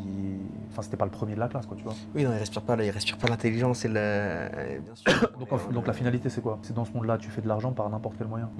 Soit malin, soit pas intelligent. Moi, je dirais, tu vois, si je regarde une personne, tu vois, aujourd'hui, et qu'on doit me dire est-ce que tu penses que cette personne va réussir, moi, le premier argument, c'est sa capacité à prendre des décisions. Si elle a on va dire elle a une prise de décision très rapide, quelqu'un qui va réussir. Si elle a une prise de décision très lente et une hésitation, elle ne réussira pas. Passer à l'action. Parce que le temps où elle va réfléchir, c'est un temps où son cerveau inconsciemment va lui donner un maximum d'objections pour ne pas faire d'action. Et la concurrence, elle en face, par contre, elle y va. Exactement. Et ton toit, ton toit qui est à côté, dans la pièce d'à côté, comme toi, il a zéro compétence, mais lui, sa capacité à prendre des décisions, elle est rapide, elle est quickly, il va réussir. Et toi, tu vas réfléchir, et pendant que tu vas réfléchir, tu vas pas passer à l'action, donc tu ne vas pas réussir. Moi, la dernière fois, j'étais au Japon, etc. Je dis à un ami à moi qui bossait pour moi, etc. Je dis, vas-y, rejoins-moi. Capacité à prendre sa décision, 0 seconde. 1 seconde, il est venu direct. Voilà. Ouais, tu vois. Et cette personne, sur l'année 2024, on a fait beaucoup d'argent ensemble, tu vois. Donc, passer à l'action. C'est ça, je pense qu'il faut passer à l'action. Faut être smart, malin, passer à l'action, il n'y a pas de secret. Le mec qui attend le bon moment et qui... Le moment parfait n'existe pas. C'est comme Sarko, il disait, si on attend l'argent pour faire un investissement, on peut attendre longtemps parce qu'il n'y a jamais d'argent, et c'est vrai. C'est le projet qui ramène l'argent, c'est pas l'argent qui ramène le projet. Bien sûr. C'est comme tu vas dans un pays, etc. Tu penses que parce que tu vas dans ce pays, tu vas avoir une super belle vibes, etc. Mais si tu arrives et que tu es négatif, crois-moi que peu importe le pays où tu vas, tu auras ce que tu amènes. Donc en fait, c'est pas le pays qui crée la vibe, c'est toi qui ramène ta vibe dans le pays, et la complémentarité du pays et de ta vibe va faire que tu vas kiffer le moment et ton séjour. Mais tu peux pas arriver en mode j'arrive et je laisse le pays faire le reste. Non, parce que voilà. Ouais, un autre sujet sur la table là, du moment. Parlons d'argent. Toi aujourd'hui, tu dépenses combien par mois? Alors franchement, moi je suis un de ces crevards. Ok. En fait non, quand je dis je suis un crevard, c'est que moi c'est une bonne question d'ailleurs. Tout à l'heure j'y pensais. Je suis pas un grand dépensier. Je trouve que c'est trop tôt. D'accord. Je suis dans une étape de vie où moi ça me sert à rien d'acheter une Richard Mille, tu vois. Tu vois, j'achète une RM, ça m'intéresse pas, tu vois. J'achète une sacoche à 700-800 balles, ça m'intéresse pas. Ou je m'achète, je sais pas moi, des Jimmy Choo, c'est pas un truc qui m'intéresse, tu vois. Franchement, j'injecte 110% de mes gains, je les injecte dans même plus. N'esquive pas la question. Combien tu dépenses par mois? Franchement, en quoi? En vêtements par exemple? Non, comment tu dépenses par mois ton train de vie? Combien te coûte par mois ton train de vie? Franchement, mon train de vie, il me coûte, s'il me coûte 1000 €, je suis au bout du monde. Quoi? Ah ouais, je crois 1000 €? Les plus grosses dépenses, c'est les chichas à 300 dirhams ici. Ah, je te jure. Pas dépenser 1000 € par mois. Excusez-moi, mais. Alors déjà, je mange quasiment pas. Moi, je vis comme un pauvre. Hein. Ah ouais, moi, chez moi, je mange. Tu mets vraiment zéro charge à côté de ton rendement finalement. Ouais, franchement, ouais. Déjà, en termes de loyer, ici, je suis grave pas élevé. Franchement, j'ai un putain d'appartement de ouf. Je le paye 600 €. Ok. Donc déjà, une grande résidence, le truc qui fait 180 mètres carrés. J'ai une piscine magnifique, c'est super calme et tout, l'endroit il est incroyable, j'habite dans un parc. Ensuite en termes de bouffe, franchement j'achète le minimum, des œufs, du fromage, du blanc de poulet, c'est tout. Je mange que ça tous les jours. D'accord, ok. Genre c'est pas... Alors déjà parce que j'ai pas le temps de me préparer à manger, je suis focus à 100% sur mes business et voilà. Mes sorties, c'est ça, comme je te dis, je sors, je prends un café de temps en temps ou une chicha à 300 dirhams. Voilà, super. Et voilà, après j'achète, je dépense rien en vêtements. En termes de vêtements, je suis grave pas sur le luxe. J'achète du Waikiki, s'il te plaît. Je peux me permettre. Je peux aller sortir et aller à Louis Vuitton, me prendre un beau pantalon, ensuite une belle chemise, truc, ensuite aller là-bas. Je peux me le permettre, tu vois. Mais aujourd'hui, je trouve que c'est pas du tout smart de faire ça. Ok. Parce que je sais que c'est 1000 € dépensés, je sais pas, en vêtements, en montres, peu importe. Et je les réinjecte, je vais les transformer en 11 000 €. Ok. Donc je préfère, et c'est même pas de l'argent que je mets de côté, c'est de l'argent que je réinvestis, tu vois. Et ça, petit à petit, à la fin de l'année, toutes ces dépenses superflues que t'enlèves, à la fin de l'année, t'achètes un appartement. Là, je viens de faire rentrer 2 appartements à Valence, parce que j'ai pas fait le con pendant un an à claquer tout mon bénéfice, tu vois. Mais là, ces 2 appartements, ils vont me rapporter entre 3 et 4 000 € par mois chacun. Parce que c'est des grandes surfaces, parce qu'ils sont très très bien positionnés. Tu vois ce que je veux dire? C'est comme ça, moi, je calcule. Et une fois que j'ai stabilisé tout ça, tout est cristallisé, ok, go. McLaren 760S Spider, la Villa 1.5 M à Marbella, ok, go, maintenant on profite. Mais moi, je suis pas du tout là dans une phase de dépense. Je fais beaucoup de calculs comptables et je trouve que c'est pas du tout le bon moment, tu vois. Parce que j'ai encore beaucoup à faire. Tant que j'ai pas atteint mes objectifs, je pense que ça sert à rien. La montre que j'ai, c'est une GS, une GC, une GS Collection. Alors elle m'a coûté 700 €, ça fait genre 5 ans que je l'ai. J'ai des chaussures, ça fait 10 ans que je les ai. Ok. Tu vois ce que je veux dire? Propre, ok. C'est con, tu vois. Mais moi, ça me fait rire de ces entrepreneurs qui, ça y est, dès qu'ils se font un peu d'argent, ils vont acheter les claquettes Hermès. Ensuite, ils vont aller à Dubaï, ils vont se prendre des loyers à 10 000 € par mois. Ensuite, ils vont se faire... Mais les gars, dans 6 mois, ils disparaissent, tu vois. Ils sont pas smart avec l'argent. Alors moi, j'ai une mentalité différente par rapport à la tienne. Et à 2 sujets. Expliquer un petit peu comment je raisonne. Alors attention, en fait, faut jamais faire des actions qui sont au détriment de ton toi futur. Ton toi futur dans 2-3 ans, quand tu le regardes dans les yeux, faut pas qu'il ait peur, tu vois. Donc pour ça, déjà, faut faire très attention. Et règle numéro 1, ne jamais dépenser l'argent qu'on n'a pas ou ne jamais vivre au-dessus de ses moyens. Ça pour moi c'est fatidique, c'est la règle numéro 1 pour pas finir SDF. Maintenant moi il y a 2 sujets. Moi je dépense 10 000 € par mois de lifestyle. Premier sujet, en dépensant 10 000 € par mois, je vis très bien et j'ai envie d'entretenir ce train de vie là. Donc tous les jours je travaille pour pouvoir entretenir ce train de vie là et ne jamais être en dessous de ce train de vie là.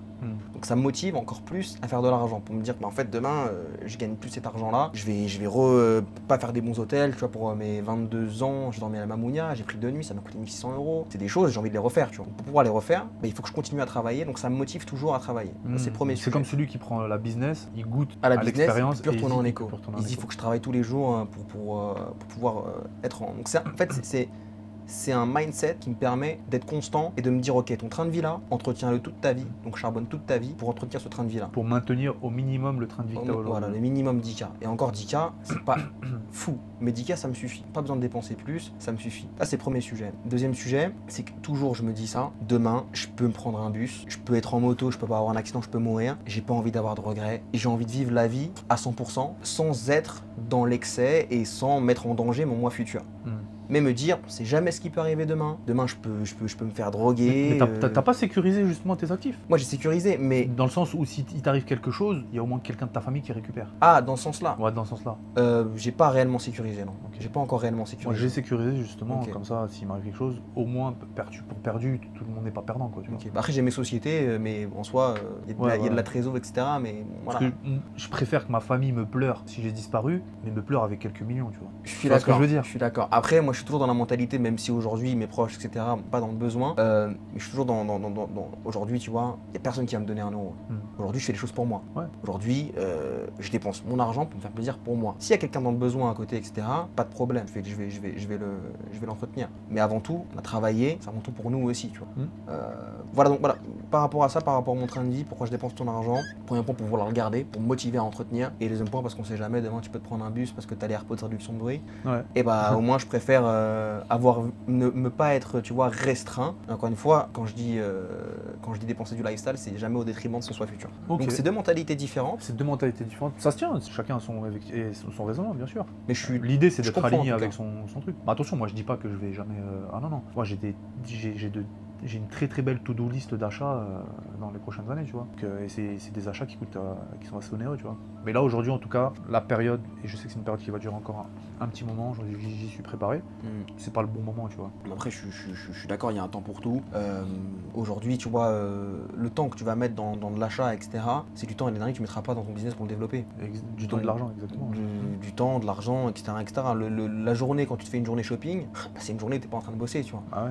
Donc ça dépend quel type de business tu as, ça dépend si ton business nécessite de l'investissement constant, ça dépend. Si je prends ma situation quand j'ai commencé à dépenser de l'argent, à faire des journées shopping, etc., c'est parce que j'étais en full passif, que ça rentrait, que j'étais là ou pas en soi, ça allait rentrer dans tous les cas. Donc le jour où j'ai fait 90 000 € sur les pistes de ski, que j'étais sur le piste de ski ou sur le téléphone à regarder les ventes, ça aurait rien changé. L'un dans l'autre, autant profiter. Je suis d'accord avec toi, bien sûr. Parce que ton business model est comme ça. Aujourd'hui j'ai un business model où mes clients me demandent quand même de l'attention. Même si j'ai des équipes, il faut quand même que je sois au contrôle. Et après, là, moi j'ai une règle, c'est si tu veux dépenser du passif, il faut que tu aies 10 fois plus en argent. Totalement d'accord. Si par exemple tu veux acheter, je sais pas moi, un achat à 10 000 €, et à 1 000 €, il faut que tu aies 10 000 € sur ton compte. En liquidité, je parle. Exactement. Si tu veux faire un achat de 10 000 €, il faut que tu aies 100 000 € en liquidité. Ça, j'ai un exemple qui l'illustre parfaitement. Quand j'ai eu 22 ans, je suis allé m'acheter un premier Rolex. Et elle coûtait 15 000 €, donc elle est là, tu vois, magnifique. C'est quoi la... C'est une Rolex Oyster, mon bracelet Oyster, lunettes cannelées, index diamant, et elle coûte 14 500 €. Bah, quand je l'ai acheté, et bah, j'avais 150 000 € sur mon compte. Et j'ai dit à mon associé, je me souviens, est-ce que tu penses que j'ai les moyens, est-ce que je peux me permettre de l'acheter? Il m'a dit, est-ce que tu as 10 fois la somme? Ouais, voilà, c'est ça, la règle c'est ça. Il faut que tu aies 10 fois la somme en liquidité et tu peux l'acheter. Ouais. Allons-y gaiement, j'ai fait la signature, il m'a dit félicitations. Parce que t'as des mecs qui achètent ça à 14-15K, les mecs ils ont 10K sur le compte, tu vois. Exactement, j'ai encore un exemple qui l'illustre très bien. Quand j'étais serveur, il y a le chef de rang qui s'est acheté une Rolex 15 000 € pareil. Et je dis, mais mec, ta Rolex, elle donne l'heure pour aller à ta post club, c'est quoi le délire? Et je sais très bien ce qu'il va dire, mais c'est un investissement, je peux le revendre après plus. Non, c'est pas un investissement. C'est parce que le patron du restaurant avait une Rolex. Par effet mimétisme, il voulait ressembler au patron, il voulait faire le patron, etc. C'est ridicule. Et il s'est acheté une Rolex. C'est des mauvais calculs. T'as même mec, prends tes 15 000 €, achète de la compétence avec, fais-toi former, accompagner sur quelque chose. Dans 2 ans, c'est toi le patron, quoi. 1000 fois. Et dans 2 ans, la Rolex que tu vas t'acheter, tu vas même pas le sentir. L'humain veut la récompense maintenant, tout de suite. La raison pour laquelle on en parlait tout à l'heure, sur les contenus, qu'est-ce qui marche le mieux? C'est du contenu mainstream, parce que c'est du contenu divertissant. Exactement, c'est du divertissement. Je veux C'est pas ça, exactement. Dis-moi, Christophe, quelle a été la motivation principale qui t'a donné envie de faire de l'argent et qui plus est beaucoup d'argent? Moi, j'ai vécu dans la pauvreté. Hein. Mhm. J'ai vécu dans un HLM toute ma vie, dernier étage, c'était le bordel. Jamais de la vie, je me vois là-dedans toute ma vie, c'est mort. Hors de question. En fait, je comprenais pas pourquoi des mecs en face de moi, ils roulent dans des italiennes à 6-7 chiffres, et moi non. Pourtant, en soi, on a deux bras, deux jambes tous les deux, on a une tête. Pourquoi est-ce que eux et pas moi? C'est quelque chose que j'ai jamais su concevoir. Pourquoi ils ont des meilleures vies et pas moi? Donc, allez. On travaille et on va y arriver. De toute façon, il n'y a pas de secret, hein, c'est ça. Hein. Je pense qu'en réalité, le self-made qui se fait de l'argent en partant de zéro, il a rien à perdre. Il a la dalle. C'est comme le combattant qui a rien à perdre. Et forcément, il va se donner corps et âme. Moi, je pense que c'est ça qui m'a vraiment. En fait, moi, je me suis fait arnaquer dans la vie, tu vois. Je me suis fait avoir.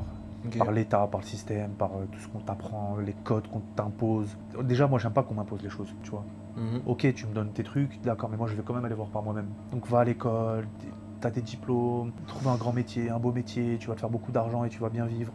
Non, c'est faux, c'est faux. Un mec, jusqu'à l'âge de 20, 24, 25 ans, j'étais à l'école, s'il te plaît. Ouais. Je veux dire, pendant 25 ans, on m'a imposé des trucs, et à 25 ans, quand on m'a lâché dans la liberté, on m'a dit tiens, c'est bon, tu peux aller vivre correctement. Je suis rentré dans une entreprise, non, c'était faux, c'est faux. Ça m'a dégoûté. J'ai fait tout ça pour ça là. Et tu veux t'en prendre à qui? Eh bah, qu'à toi-même.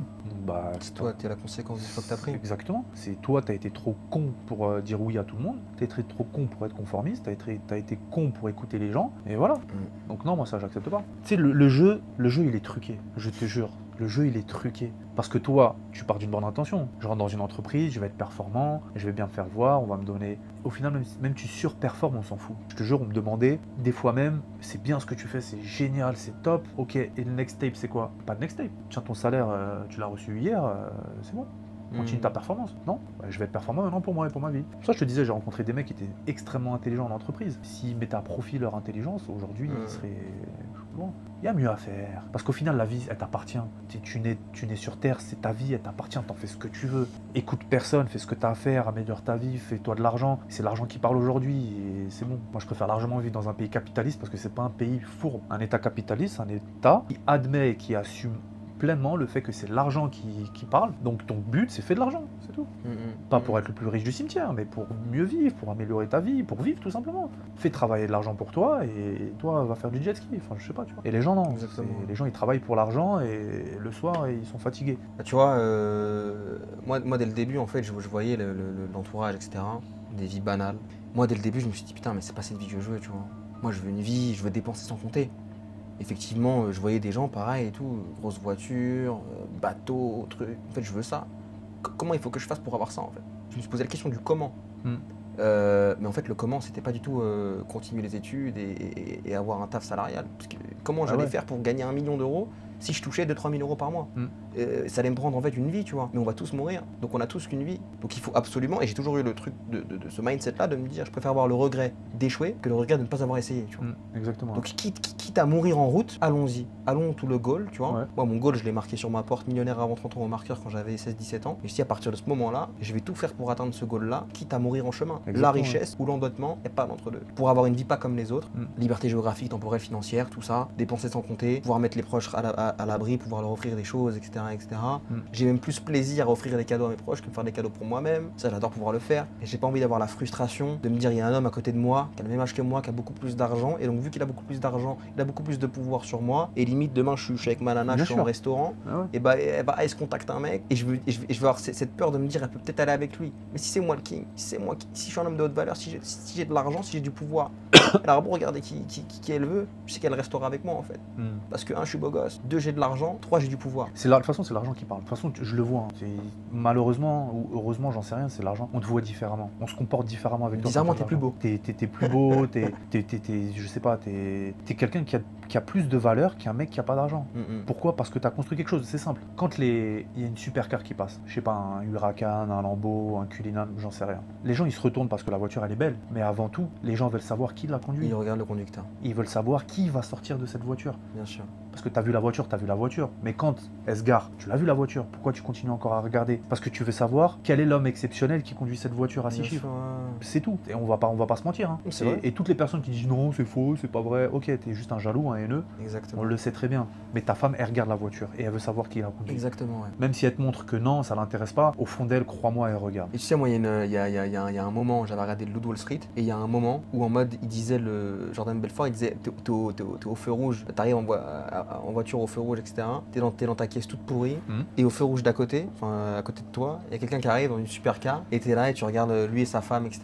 Bah moi, j'ai jamais voulu être le mec dans la caisse toute pourrie, j'ai toujours voulu être le mec dans la supercar. Ah, bien sûr. Et c'est une question de mindset, c'est une question de choix. Tu veux être dans la caisse toute pourrie, fais ça. Tu veux être dans la supercar, fais ça. Mais les gens sont pas prêts à prendre ce chemin, parce qu'il y a trop de sacrifices, et finalement, statistiquement, dans tous les cas, tu vas échouer. De toute façon, que les gens le veuillent, qu'on le veuille ou non, l'argent il parle, c'est tout. T'as de l'argent, tu vas toujours passer devant tout le monde. Et l'argent, ça achète le temps. Tu vois, cet adage là, le temps c'est de l'argent. Bah, l'argent achète le temps. Tu passes devant tout le monde. Bah, Walt Disney, ils l'ont compris. C'est pour ça qu'ils se font de l'argent dessus. Ils ont un business model entier basé sur le temps. Les fast-pass. Combien de personnes achètent des tickets plus chers pour passer devant tout le monde? C'est du temps que t'achètes. Pareil à l'aéroport, c'est du temps que t'achètes. Rentre dans un restaurant où il y a la queue. T'as de l'argent, tu passes devant tout le monde. Tu vois, c'était juste le VIP ou le VIC. Very important customer. Very important client. Christian Dior Couture le font aussi. Ils ont des VIC. C'est des very important clients.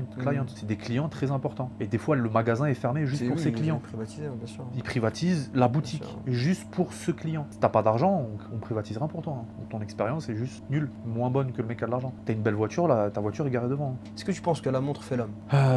Non, pas forcément. Alors ça peut être un bon indicateur sur qui est la personne, mais c'est pas que parce qu'on pousse un peu, on peut s'acheter une montre à 15K, tu vois, 20K. Bien sûr.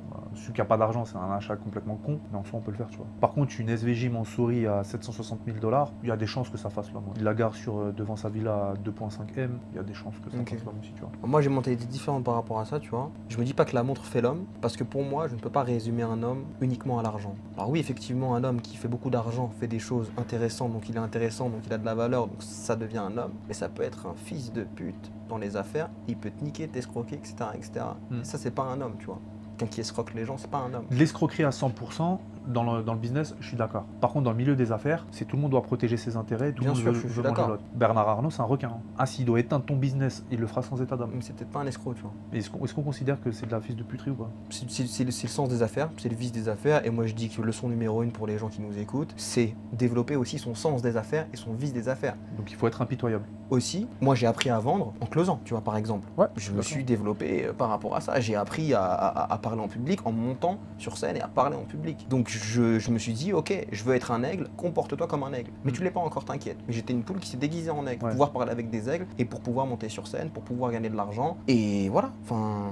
Je suis d'accord, ouais. C'est un mindset, tu vois. C'est pour ça que les personnes qui sont trop émotionnelles, trop dans le juste, c'est des personnes qui peuvent pas faire d'argent. Si par exemple, moi, d'ailleurs ça c'est une règle numéro 1 sur le business Amazon, les clients que j'accompagne dans ma communauté, parce qu'on est quasiment 1000 personnes voilà, que j'aide, je leur dis ne parlez pas de vos produits les gars, faut que ça reste secret. Parce qu'on est avant tout des hommes d'affaires, on veut faire de l'argent. Si on identifie que toi tu as identifié un produit à forte capacité qui fait beaucoup d'argent, on va se positionner nous. Mais bien sûr. Alors moi personnellement je vais pas le faire, parce que j'ai d'autres moyens pour trouver mes propres produits, j'ai mes propres process, je vais pas piquer le truc de quelqu'un, ça m'intéresse pas. Mais tu sais pas, en face il y a quelqu'un qui va tomber dessus, qui va le prendre, qui va lancer ce produit là beaucoup plus vite que toi, qui va se positionner sur le marché plus vite que toi, qui se fera de l'argent plus vite que toi. Je suis totalement d'accord. Tu vois, et cette personne là qui en a parlé, elle va dire c'est pas juste, c'est le monde des affaires, c'est comme ça. C'est ça. Donc là t'as deux choix. T'as soit tu l'acceptes et tu deviens impitoyable, et dans ce cas là tu ne feras plus jamais avoir, soit tu vas aller pleurer sous ta douche. Mais dans tous les cas, il faut à un moment donné se dire ok je vais avancer dans les affaires, je suis prêt à éteindre la concurrence qui est en face. Il y en a beaucoup qui m'envoient des messages, ouais c'est quoi ton produit, fais voir, pourquoi tu nous montres jamais tes produits? Évidemment je vais pas vous les montrer les gars, pour tout de suite que tout le monde les copie et se fasse de l'argent, mais ça va pas quoi, c'est de l'argent que je génère tous les jours. Je vais pas te le montrer, et encore moins t'en parler, enfin, c'est évident tu vois. Et il y a ça, et il y a pareil les personnes qui me contactent, qui veulent savoir c'est quoi mon produit, et moi si demain je trouve qu'un business model que toi tu me parles et que moi je peux le lancer avant toi, je vais le faire. Je te dis, il y a un mec il y a 1 an et demi, culotté, il a acheté à le même nombre de domaines que moi, tu vois, à un point près. Il a dupliqué mon site, il s'est positionné sur Google en SEO, il s'est mis avant moi, il était avant moi et je m'en suis rendu compte parce que j'ai un closer qui m'appelle et qui me dit oh putain il y a un mec qui s'est positionné et tout, même nombre de je regarde le nom, mais j'étais culotté. On me donne son numéro, j'appelle le mec, mais en totale détente, le mec en mode non mais j'ai fait ça aussi pour pouvoir te rapporter les affaires en tant que closer, etc. En fait le mec il voulait me squeezer, tout en essayant de m'adoucir et me fister avec un gant de velours, tu vois, typiquement, et me dire non mais c'est pour toi que je fais ça, alors qu'en réalité non, il voulait juste dupliquer et prendre son osé de son côté, tu vois, en fait en prenant ma marque et en mettant son stripe. C'est ça, ouais, tu vois ça, c'est pour ça qu'il faut aussi s'entourer de bons fiscalistes, de bons avocats. C'est ce que j'allais dire, c'est ça, voilà. C'est qu'après derrière, c'est du typo squatting, c'est du brand name en fait. Parce que toi, encore une fois, on en revient au brand name. S'il utilise ta marque, ton nom de marque ou ton visage pour faire de l'argent, ça par contre c'est pas légal, tu vois. Ça c'est de l'arnaque. Hein, ça, tu vois, du coup c'est pas un homme, tu vois. Et ce mec-là, je l'ai pris au téléphone très concrètement. Au bout de 30 minutes, je dis écoute mec, soit t'enlèves ton truc maintenant tout de suite, soit sinon je vais t'asphyxier en justice en fait. Il a vu que le jeu n'en volait pas la chandelle, etc. Et il s'est rangé, tu vois. Ouais, mais typiquement, oui, je l'aurais attaqué en justice directement, tu vois. Ah mais carrément, bien sûr. Comme moi, j'ai beaucoup de comptes fake qui apparaissent. Hein. Moi, c'est Christophe Alain. Il y en a, ils mettent Christophe A, le mettent I-N à la fin, ils mettent E-N. Ouais, bien sûr. Ou Christophe avec un Z. Enfin, ils mettent plein de trucs. Et après, ils contactent ma communauté pour leur demander de l'argent. Donc, ouais, faut faire attention, ouais. Forcément, ça attire beaucoup. Après, ça, ce sont des arnaques pour le coup. Mais légalement, si toi, tu es plus vite dans l'exécution d'un business model parce que tu as identifié que la concurrence est assez lente ou il y a une fuite de données ou d'informations quelconque, ça reste les affaires. Après, faut être quelqu'un dans la vie, faut être quelqu'un d'opportuniste, tu vois. Je pense que et opportuniste, ça n'a pas une connotation négative. Opportuniste, vraiment, voilà, j'ai une opportunité, je la saisis. Être opportuniste, c'est pas négatif. Hein. Non, parce que le salarié va dire ouais, mais opportuniste, c'est traîner avec les gens par intérêt. Mais enfin, mec, je vais traîner avec les gens par intérêt. Attends, mais après, faut mettre les choses dans leur contexte. Le salarié qui te dit ça ou les personnes qui te disent ça, excuse-moi bonhomme, mais tu viens tous les jours en entreprise par intérêt. Mais de ouf. Tu viens pour ton salaire, arrête d'être dans le déni à un moment donné. Je t'enlève ton salaire, t'es pas là, donc t'es ici par intérêt aussi. Très clairement. Ah ouais. Non, mais quand je dis opportuniste, pourquoi? Parce que finalement, moi, je vais traîner avec les gens par intérêt, tu vois. Par intérêt amical, par intérêt business, par intérêt, je sais pas, amoureux avec une femme, etc. Mais j'ai forcément un intérêt derrière, tu vois. J'avais ce débat avec des amis. Pourquoi je vais me poser avec quelqu'un en mode on va se regarder dans le blanc des yeux, on peut parler, tu vois. Il y a pas d'intérêt, tu vois. Bah si, je vais être avec cette personne-là parce que je sais pas, il est coach sportif, donc potentiellement, tu vois, il va pouvoir me donner des conseils, tu vois. Je traîne avec cette personne-là parce que en fait, à chaque fois que je suis avec cette personne-là, je vais délirer, mais je vais me perdre, je vais carrément me pisser dessus tellement que je rigole avec lui. Cette personne-là parce que j'ai des conversations constructives. Cette personne-là parce que tout est intérêt. Tout est basé sur l'intérêt, clairement. Antipathique, tu vois. Je sais pas, mais en tout cas, tout est basé sur l'intérêt. Mais les gens vont dire ouais non, traîner par intérêt, c'est en mode c'est direct une connotation négative. Mais... Non, c'est par intérêt. Mais après, c'est que les gens ils le voient pas, c'est tout, ils le comprennent pas. J'avais ce même débat avec des amis à moi. Il y en a qui étaient pas d'accord. Tu te maries avec ta femme par intérêt, parce qu'il y a quelque chose qui t'intéresse chez elle. Sa beauté, sa mentalité, sa loyauté. Il y a quelque chose qui t'intéresse. Et donc forcément, tu l'as choisi par intérêt. Elle aussi, elle t'a choisi par intérêt. Les gens ils pensent que par intérêt c'est l'argent forcément. Non, je traîne avec des amis par intérêt, parce que comme tu disais, ils me font rire, on passe des bons moments. Ouais, voilà. Et je parlais avec un pote à moi, il me disait mais non, c'est pas vrai, truc. Ok, demain il pleut, je t'appelle, viens, on se pose en dessous d'un abri de bus, on reste toute l'après-midi ensemble, juste toi et moi, et il pleut, on n'a rien à se dire. Il m'a dit évidemment que je vais pas le faire. Voilà. Mais évidemment que tu vas pas le faire, parce que ça ne t'intéresse pas. Donc tu ne vas pas traîner avec moi par intérêt. Maintenant, si demain je te propose, je te paye une journée de spa avec un hammam, après un bon repas, un dîner, truc, évidemment que là ça t'intéresse mieux. Et donc tu vas venir par intérêt. Et ça, les gens ne le voient pas. Donc évidemment, chacun traîne ensemble par intérêt, chacun se parle et se côtoie par intérêt. Les gens se marient par intérêt. Voilà, c'est... Encore une fois, les gens ils sont dans le déni. Mais c'est de la mutualisation d'intérêt, c'est j'ai un intérêt, tu as un intérêt, mutualisation, on va avoir Bien sûr. On va pouvoir faire quelque chose avec nos deux personnes, tu vois. Bien sûr. Mais oui. En vrai, je pense que là, tu vois, on parle de sujets, mais pourquoi les gens ne pensent pas à ces sujets-là, c'est parce que réellement, ils ont une faible ouverture d'esprit, tu vois. Et étant donné qu'ils ne sont pas, en fait, leur esprit est fermé totalement, tu vois, ils ne se posent pas ces questions-là, tu vois.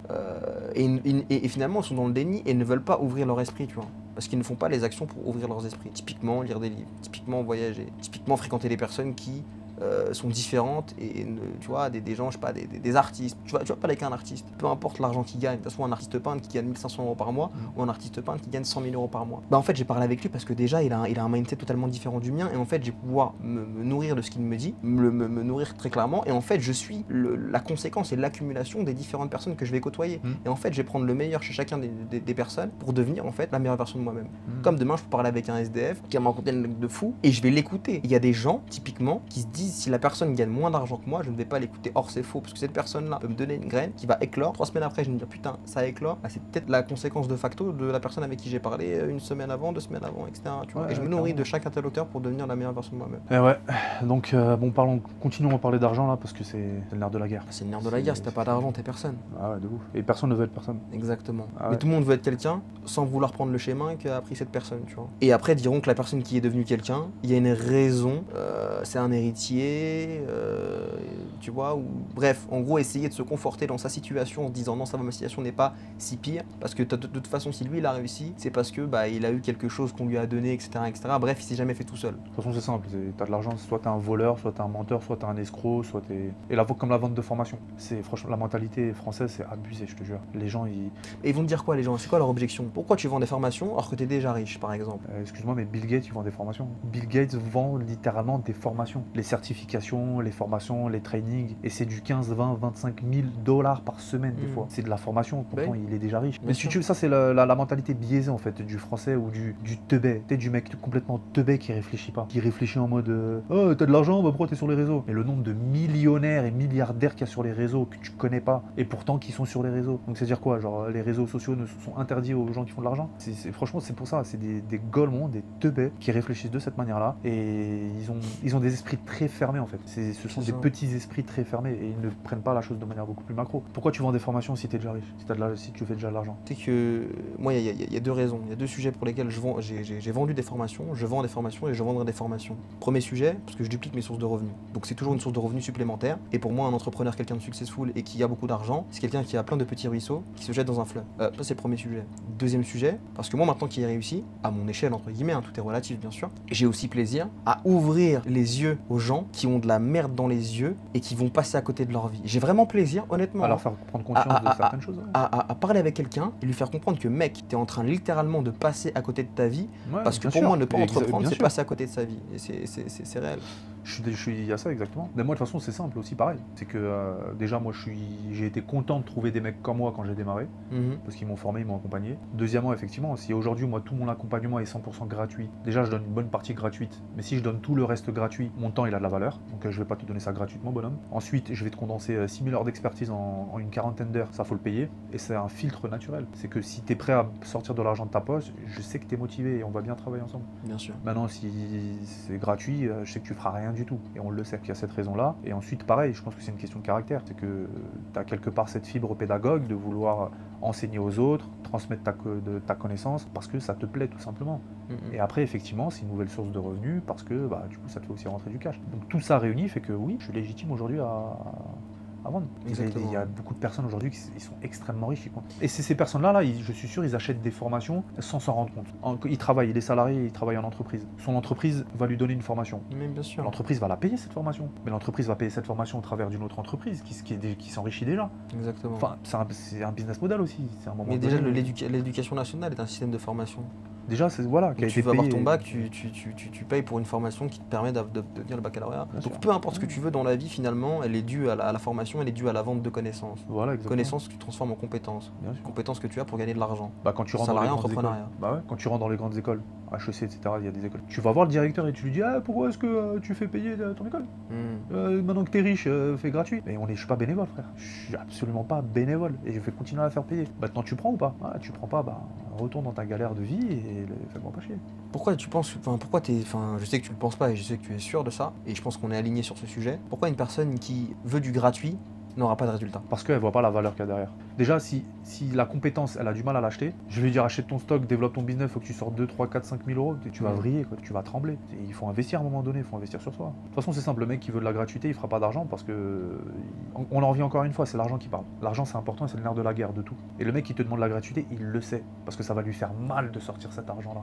Parce qu'il sait que l'argent c'est le nerf de la guerre. Donc ça va lui faire mal de sortir cet argent, mais s'il est prêt à faire cet effort, c'est que derrière il est prêt à faire les efforts nécessaires qu'il faut pour ensuite avoir du résultat. Maintenant le mec qui vient et qui veut que de la gratuité, il va rien consommer du tout. Mais en vrai la vérité, un mec qui réussira pas parce qu'il veut du gratuit, c'est parce que c'est un mec qui est pas prêt à mouiller le maillot, tu vois. Ah ouais, c'est ça. Il veut faire le minimum d'efforts pour avoir le maximum de résultats. Donc Fais du gratuit, travaille à 10%, tu auras ton succès à 10%. Travaille à 100%, tu auras du succès à 100%. Mais de vouloir du gratuit, c'est clairement dire, écoute mec, je veux me lancer, mais je vais essayer de me lancer, donc je veux du gratuit, donc je vais pas trop mouiller le maillot. Donc en fait, il s'autoclose dans l'inactivité, dans la procrastination, et de se dire, vas-y, donne-moi du gratuit, je vais essayer. Mais déjà, règle le mot essayer de ton vocabulaire, parce que si tu dis je vais essayer, tu dis à ton cerveau qu'il y a une porte potentiellement vers l'échec. Et si tu dis je vais le faire, je vais réussir, ton cerveau, tu lui dis clairement que l'échec n'est pas une obligation. C'est comme si tu montes sur un ring de boxe, tu dis je vais essayer de le battre. Non, un boxeur il va arriver, il va dire je vais l'éclater en fait. L'échec, je vais essayer. L'échec n'est pas une option. C'est pas une option. Ouais, je suis d'accord. Donc voilà, donc bah écoute, très bon podcast, en mode chill. Nickel, en mode chill, petit cigare. Un petit thé, c'est sympa. Ici à Marrakech. En plus là, je crois qu'il fait très chaud là à Marrakech, là on est sur du 45 degrés, quoique... Ouais, c'est 39 aujourd'hui là. Et tu vois, typiquement un salarié, malheureusement, on va lui donner ses vacances en juillet-août, bah, il va pouvoir profiter de Marrakech sous 45 degrés. Et un mec qui est entrepreneur, pouvoir profiter de Marrakech dans les belles saisons. Je vais te dire un truc, le mec qui prend des vacances avec sa famille, tout seul entre amis, il est content de partir en vacances. Il attend ça des fois depuis des semaines et des mois. Il est content. C'est comme en fait, tu lui donnes son temps de promenade. En prison, on te donne ton temps de promenade, t'es content de voir ça. Par contre, le chemin du retour, dans l'avion, je peux te dire qu'il est dégoûté. Parce que souvent, ils veulent profiter jusqu'au dernier jour des vacances. Donc ils arrivent, ils atterrissent chez eux dimanche, lundi matin c'est le travail. Et souvent, comme par hasard, le lundi matin, ils vont envoyer un petit message à son responsable, je suis malade, je reviens mardi ou mercredi. Tu vois? Mais ça, tout ça, ce sont des indicateurs que ton corps te donne et ton esprit pour te dire, mec, à un moment donné, t'es pas à ta place dans la vie que t'as aujourd'hui. Enfin, réveille-toi. Ton corps, il te donne des signes que tu refuses en fait d'interpréter, de voir. Ils sont dégoûtés. Ou le truc de, il me faut des vacances pour me reposer de mes vacances. Putain, mais ça, c'est des gens, je peux pas parler avec eux. C'est des personnes qui n'ouvriront pas les yeux et qui. Et pourtant, c'est des personnes avec qui, quand tu parles, le reste de l'année, ils vont dire ouais, ma vie elle est très bien, ma vie elle est géniale. Ils sont dans le déni, ils sont remplis de 8 mai, ils sont dans le déni. Ça fait 3 ans que je suis en vacances. Je me suis dit. Exactement. Toute ma vie, je veux que ce soit l'été. Comment je fais? Travail, mais c'est parce que les gens, ils sacrifient, après j'ai. Ils veulent que du divertissement, ils veulent pas se donner les moyens. Ils sont dans la routine toute l'année. Le soir quand ils rentrent, c'est Netflix, le petit repas avec madame. Et après le lendemain, mais rebolote, tu vois. Et le week-end, c'est j'ai pas eu le temps d'aller à la salle, du coup je vais aller à la salle. J'ai pas eu le temps de faire les courses, du coup je vais faire les courses. Et tu fais exactement que 80% des gens font, et tu te retrouves avec une salle où c'est rempli de monde. Tu te retrouves avec à Carrefour où c'est rempli de monde. Tu vas faire ton marché rempli de monde. Tu vas laver ta voiture rempli de monde. Et là où tu vas, rempli de monde encore une fois. Parce que ta vie aujourd'hui, c'est comme tout le monde, quoi. Et regarde le résultat des gens. Putain, tu me parles d'un truc, les courses. Putain, moi ça fait 3 ans que je suis pas mis les pieds dans un Carrefour. Ça fait 3 ans aussi que je me suis pas fait à manger. C'est des trucs pour moi, à limite, les gens vont me dire que je suis mec bizarre, mais pour moi c'est impensable d'aller mettre les pieds dans un Carrefour, de prendre un caddie, de mettre des courses. Impensable. Tu fais quoi? Tu commandes, tu livres? Je mange au restaurant tous les jours et je me fais livrer tous les jours. Donc ça veut dire que je peux faire midi soir restaurant ou je me fais commander Uber ou Glovo midi soir. Ouais. Parce que 1, j'aime pas cuisiner, 2, j'aime pas faire les courses, et puis 3, je gagne du temps. Parce que le temps que je passe à faire les courses, c'est le temps où je suis pas en train de prendre un appel de vente. Le temps que je passe à la cuisine, c'est du temps où je suis pas en train de me faire un montage ou de faire un truc ou de parler à un partenaire ou j'en sais rien, tu vois. Exactement, tu comprends, moi aussi j'achète que des œufs parce que j'ai pas le temps non plus de rester des heures dans la cuisine. On me dit mais prépare tes plats, prépare tes trucs, j'ai pas le temps mec. Et franchement, si je reste 10 minutes dans la cuisine par jour, c'est déjà trop. Parce que pendant ces 10 minutes là, je reçois plein de messages, je reçois plein de trucs, des notifs, mes équipes ont besoin de moi, des clients, des trucs, des coachings. Et c'est de l'argent que je fais pas rentrer aussi, tu vois. Donc ça, c'est un mode de vie qu'il faut accepter, qu'on a, et pour mettre ses priorités en face, tu vois. Il y a un mec qui m'a dit, donc un ami d'enfance, tu vois, on s'est revus plusieurs années après le lycée, etc. Le mec il me dit, donc je lui explique un peu mon train de vie, donc je dis bah écoute moi j'ai une femme de ménage, j'ai potentiellement si je dois aller acheter un truc, je vais envoyer quelqu'un faire des courses pour moi, etc. Le mec il m'a regardé, il m'a dit mais mec t'es un assisté. Je lui ai dit mec, s'il te plaît, doucement, je suis pas un assisté, mais le temps, déjà ils sont très contents ces personnes-là de bosser pour moi et de gagner de l'argent, et 2, le temps que je vais passer à faire ce que ces personnes font, c'est du temps où je serai pas en train de faire des actions qui me feront gagner de l'argent. Les 1 heure que je vais dépenser chez Carrefour, c'est 1 heure où je serai pas en train de dealer avec un partenaire, où je serai pas en train de parler à un associé, où je serai pas en train de prendre un appel de vente, où je serai pas en train de faire un montage. Exactement, c'est ça encore une fois, c'est la priorité de ton temps. Quelle valeur tu es prêt à donner à ton temps? Comme je comprends pas ces mecs-là qui changent leur plaquette de frein tout seuls pour gagner 100 €, quoi. Wow. Ou ceux qui font leur vidange tout seuls pour économiser 90 balles, frérot. Ou les femmes qui font encore le ménage toutes seules chez elles. Quand tu prends tout ce temps-là, mis bout à bout, à la fin de la semaine, à la fin du mois, à la fin de l'année, mais c'est des journées entières que tu as perdues. Si ces journées-là, tu les avais consacrées à développer ton business, dans 2 ans, ça c'était loin. C'est vrai. Dans 2 ans, tu as monté un truc de fou. Dans 2 ans, tu commences déjà à sortir de cette galère de routine que tu as aujourd'hui. Je n'ai jamais changé mon frein tout seul. Je le donne à un professionnel, d'une parce que ça va être mieux fait, et en plus mon temps il a plus de valeur ailleurs. Totalement. Non, mais je suis... La vidange pareil, l'huile pareil. J'ai pas le temps, moi, c'est pas à moi de m'en occuper. Laver la voiture, je la donne à quelqu'un, je veux pas le faire. Pour gagner quoi? Pour économiser 10, 20 balles, 30 balles, 50 balles, 100 balles. Mais mon temps il a plus de valeur ailleurs. Bien sûr. Et pendant cette heure-là ou ces 2-3 heures-là, je vais me faire beaucoup plus d'argent. Donc l'un dans l'autre, remets tes priorités en face. Comme les femmes qui sont femmes au foyer, célibataires, avec un enfant. Tu leur viens, tu leur donnes un business model, tu leur dis tiens, développe ce business. Ah, j'ai pas le temps parce que j'ai le ménage, parce que j'ai les courses. Paye quelqu'un qui fait tout ça. Comme ça, toi, ça te dégage du temps. Ce temps-là, tu le développes. Tu l'utilises à développer ton business, monter en compétences que tu vas faire monétiser après parce qu'à la fin de l'année, grâce à tout ce que tu as fait cette année, ok, peut-être que tu as sorti 1000, 2000, 3000, 4000 euros cette année pour du service que tu as payé mais qui t'a dégagé du temps. Sauf qu'à la fin de l'année, tu ressors avec une grosse compétence et l'année d'après, tu la revends. Et tu commences à encaisser tes premiers milliers d'euros. C'est une question de calcul.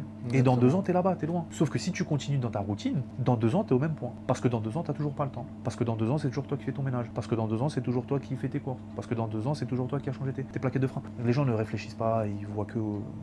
c'est juste, on en va toujours, c'est l'état d'esprit, tu vois. Mais typiquement, moi, quand j'ai une tâche à faire, tu vois, est-ce que je me pose la question très clairement, est-ce que cette tâche-là peut être faite par quelqu'un d'autre? Ou est-ce qu'elle peut être faite uniquement par moi? Si elle peut être faite par quelqu'un d'autre, je vais la donner à quelqu'un d'autre, je vais payer cette personne-là, typiquement, 100 euros, ça va peut-être 1 heure. Je suis désolé, moi, je vaux pas 100 euros de l'heure, tu vois. Donc pendant cette heure-là, je vais maximiser et je vais aller chercher 1000, 2000, 3000. Ouais, bien sûr. Largement. Mais c'est une question de mindset. Question de priorité, valeur de ton temps.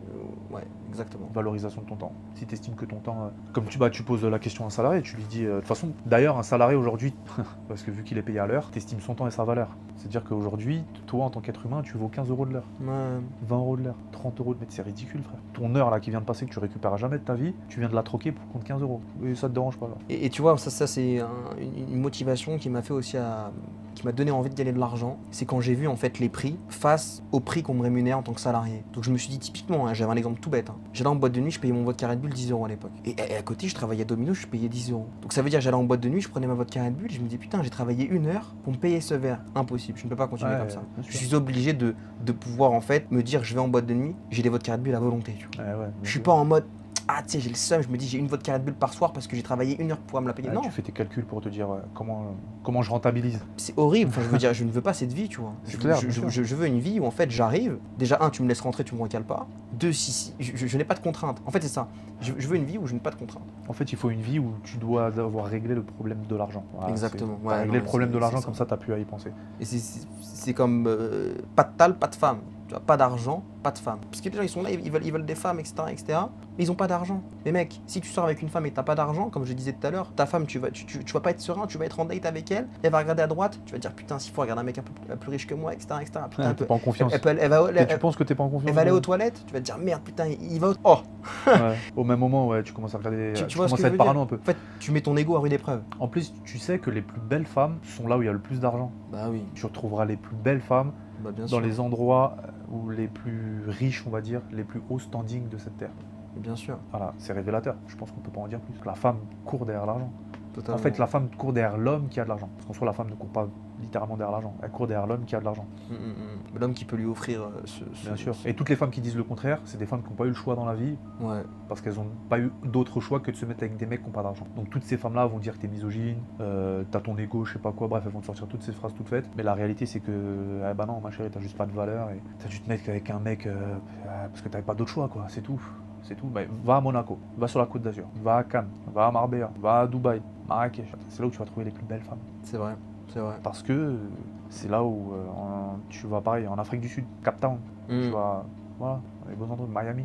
Et ouais, parce que c'est là où tu as le plus d'argent. Et la vérité, c'est qu'en 2025, malheureusement, la société qui est poussée vers la consommation tend la femme vers la recherche de l'argent. Et donc vers les hommes qui ont de l'argent. Et t'as beau être le plus beau, si en face, t'as pas d'argent, crois-moi que la personne, elle va aller voir le mec un peu moins beau, mais qui a de l'argent. En fait, c'est simple, c'est juste une question de legacy, d'héritage. C'est que dans l'héritage de la femme de par nature doit protéger son enfant, sa descendance. Et la protection aujourd'hui est fortement indexée sur le statut social et la capacité financière de son mari à subvenir aux besoins. Et donc forcément inconsciemment, la femme, elle va se tourner vers un homme qui a beaucoup plus d'argent parce qu'elle sait qu'elle aura une stabilité financière et une sécurité pour assurer de la descendance et sécuriser l'enfant, tu vois, le protéger, etc. C'est juste parce que l'argent te parle.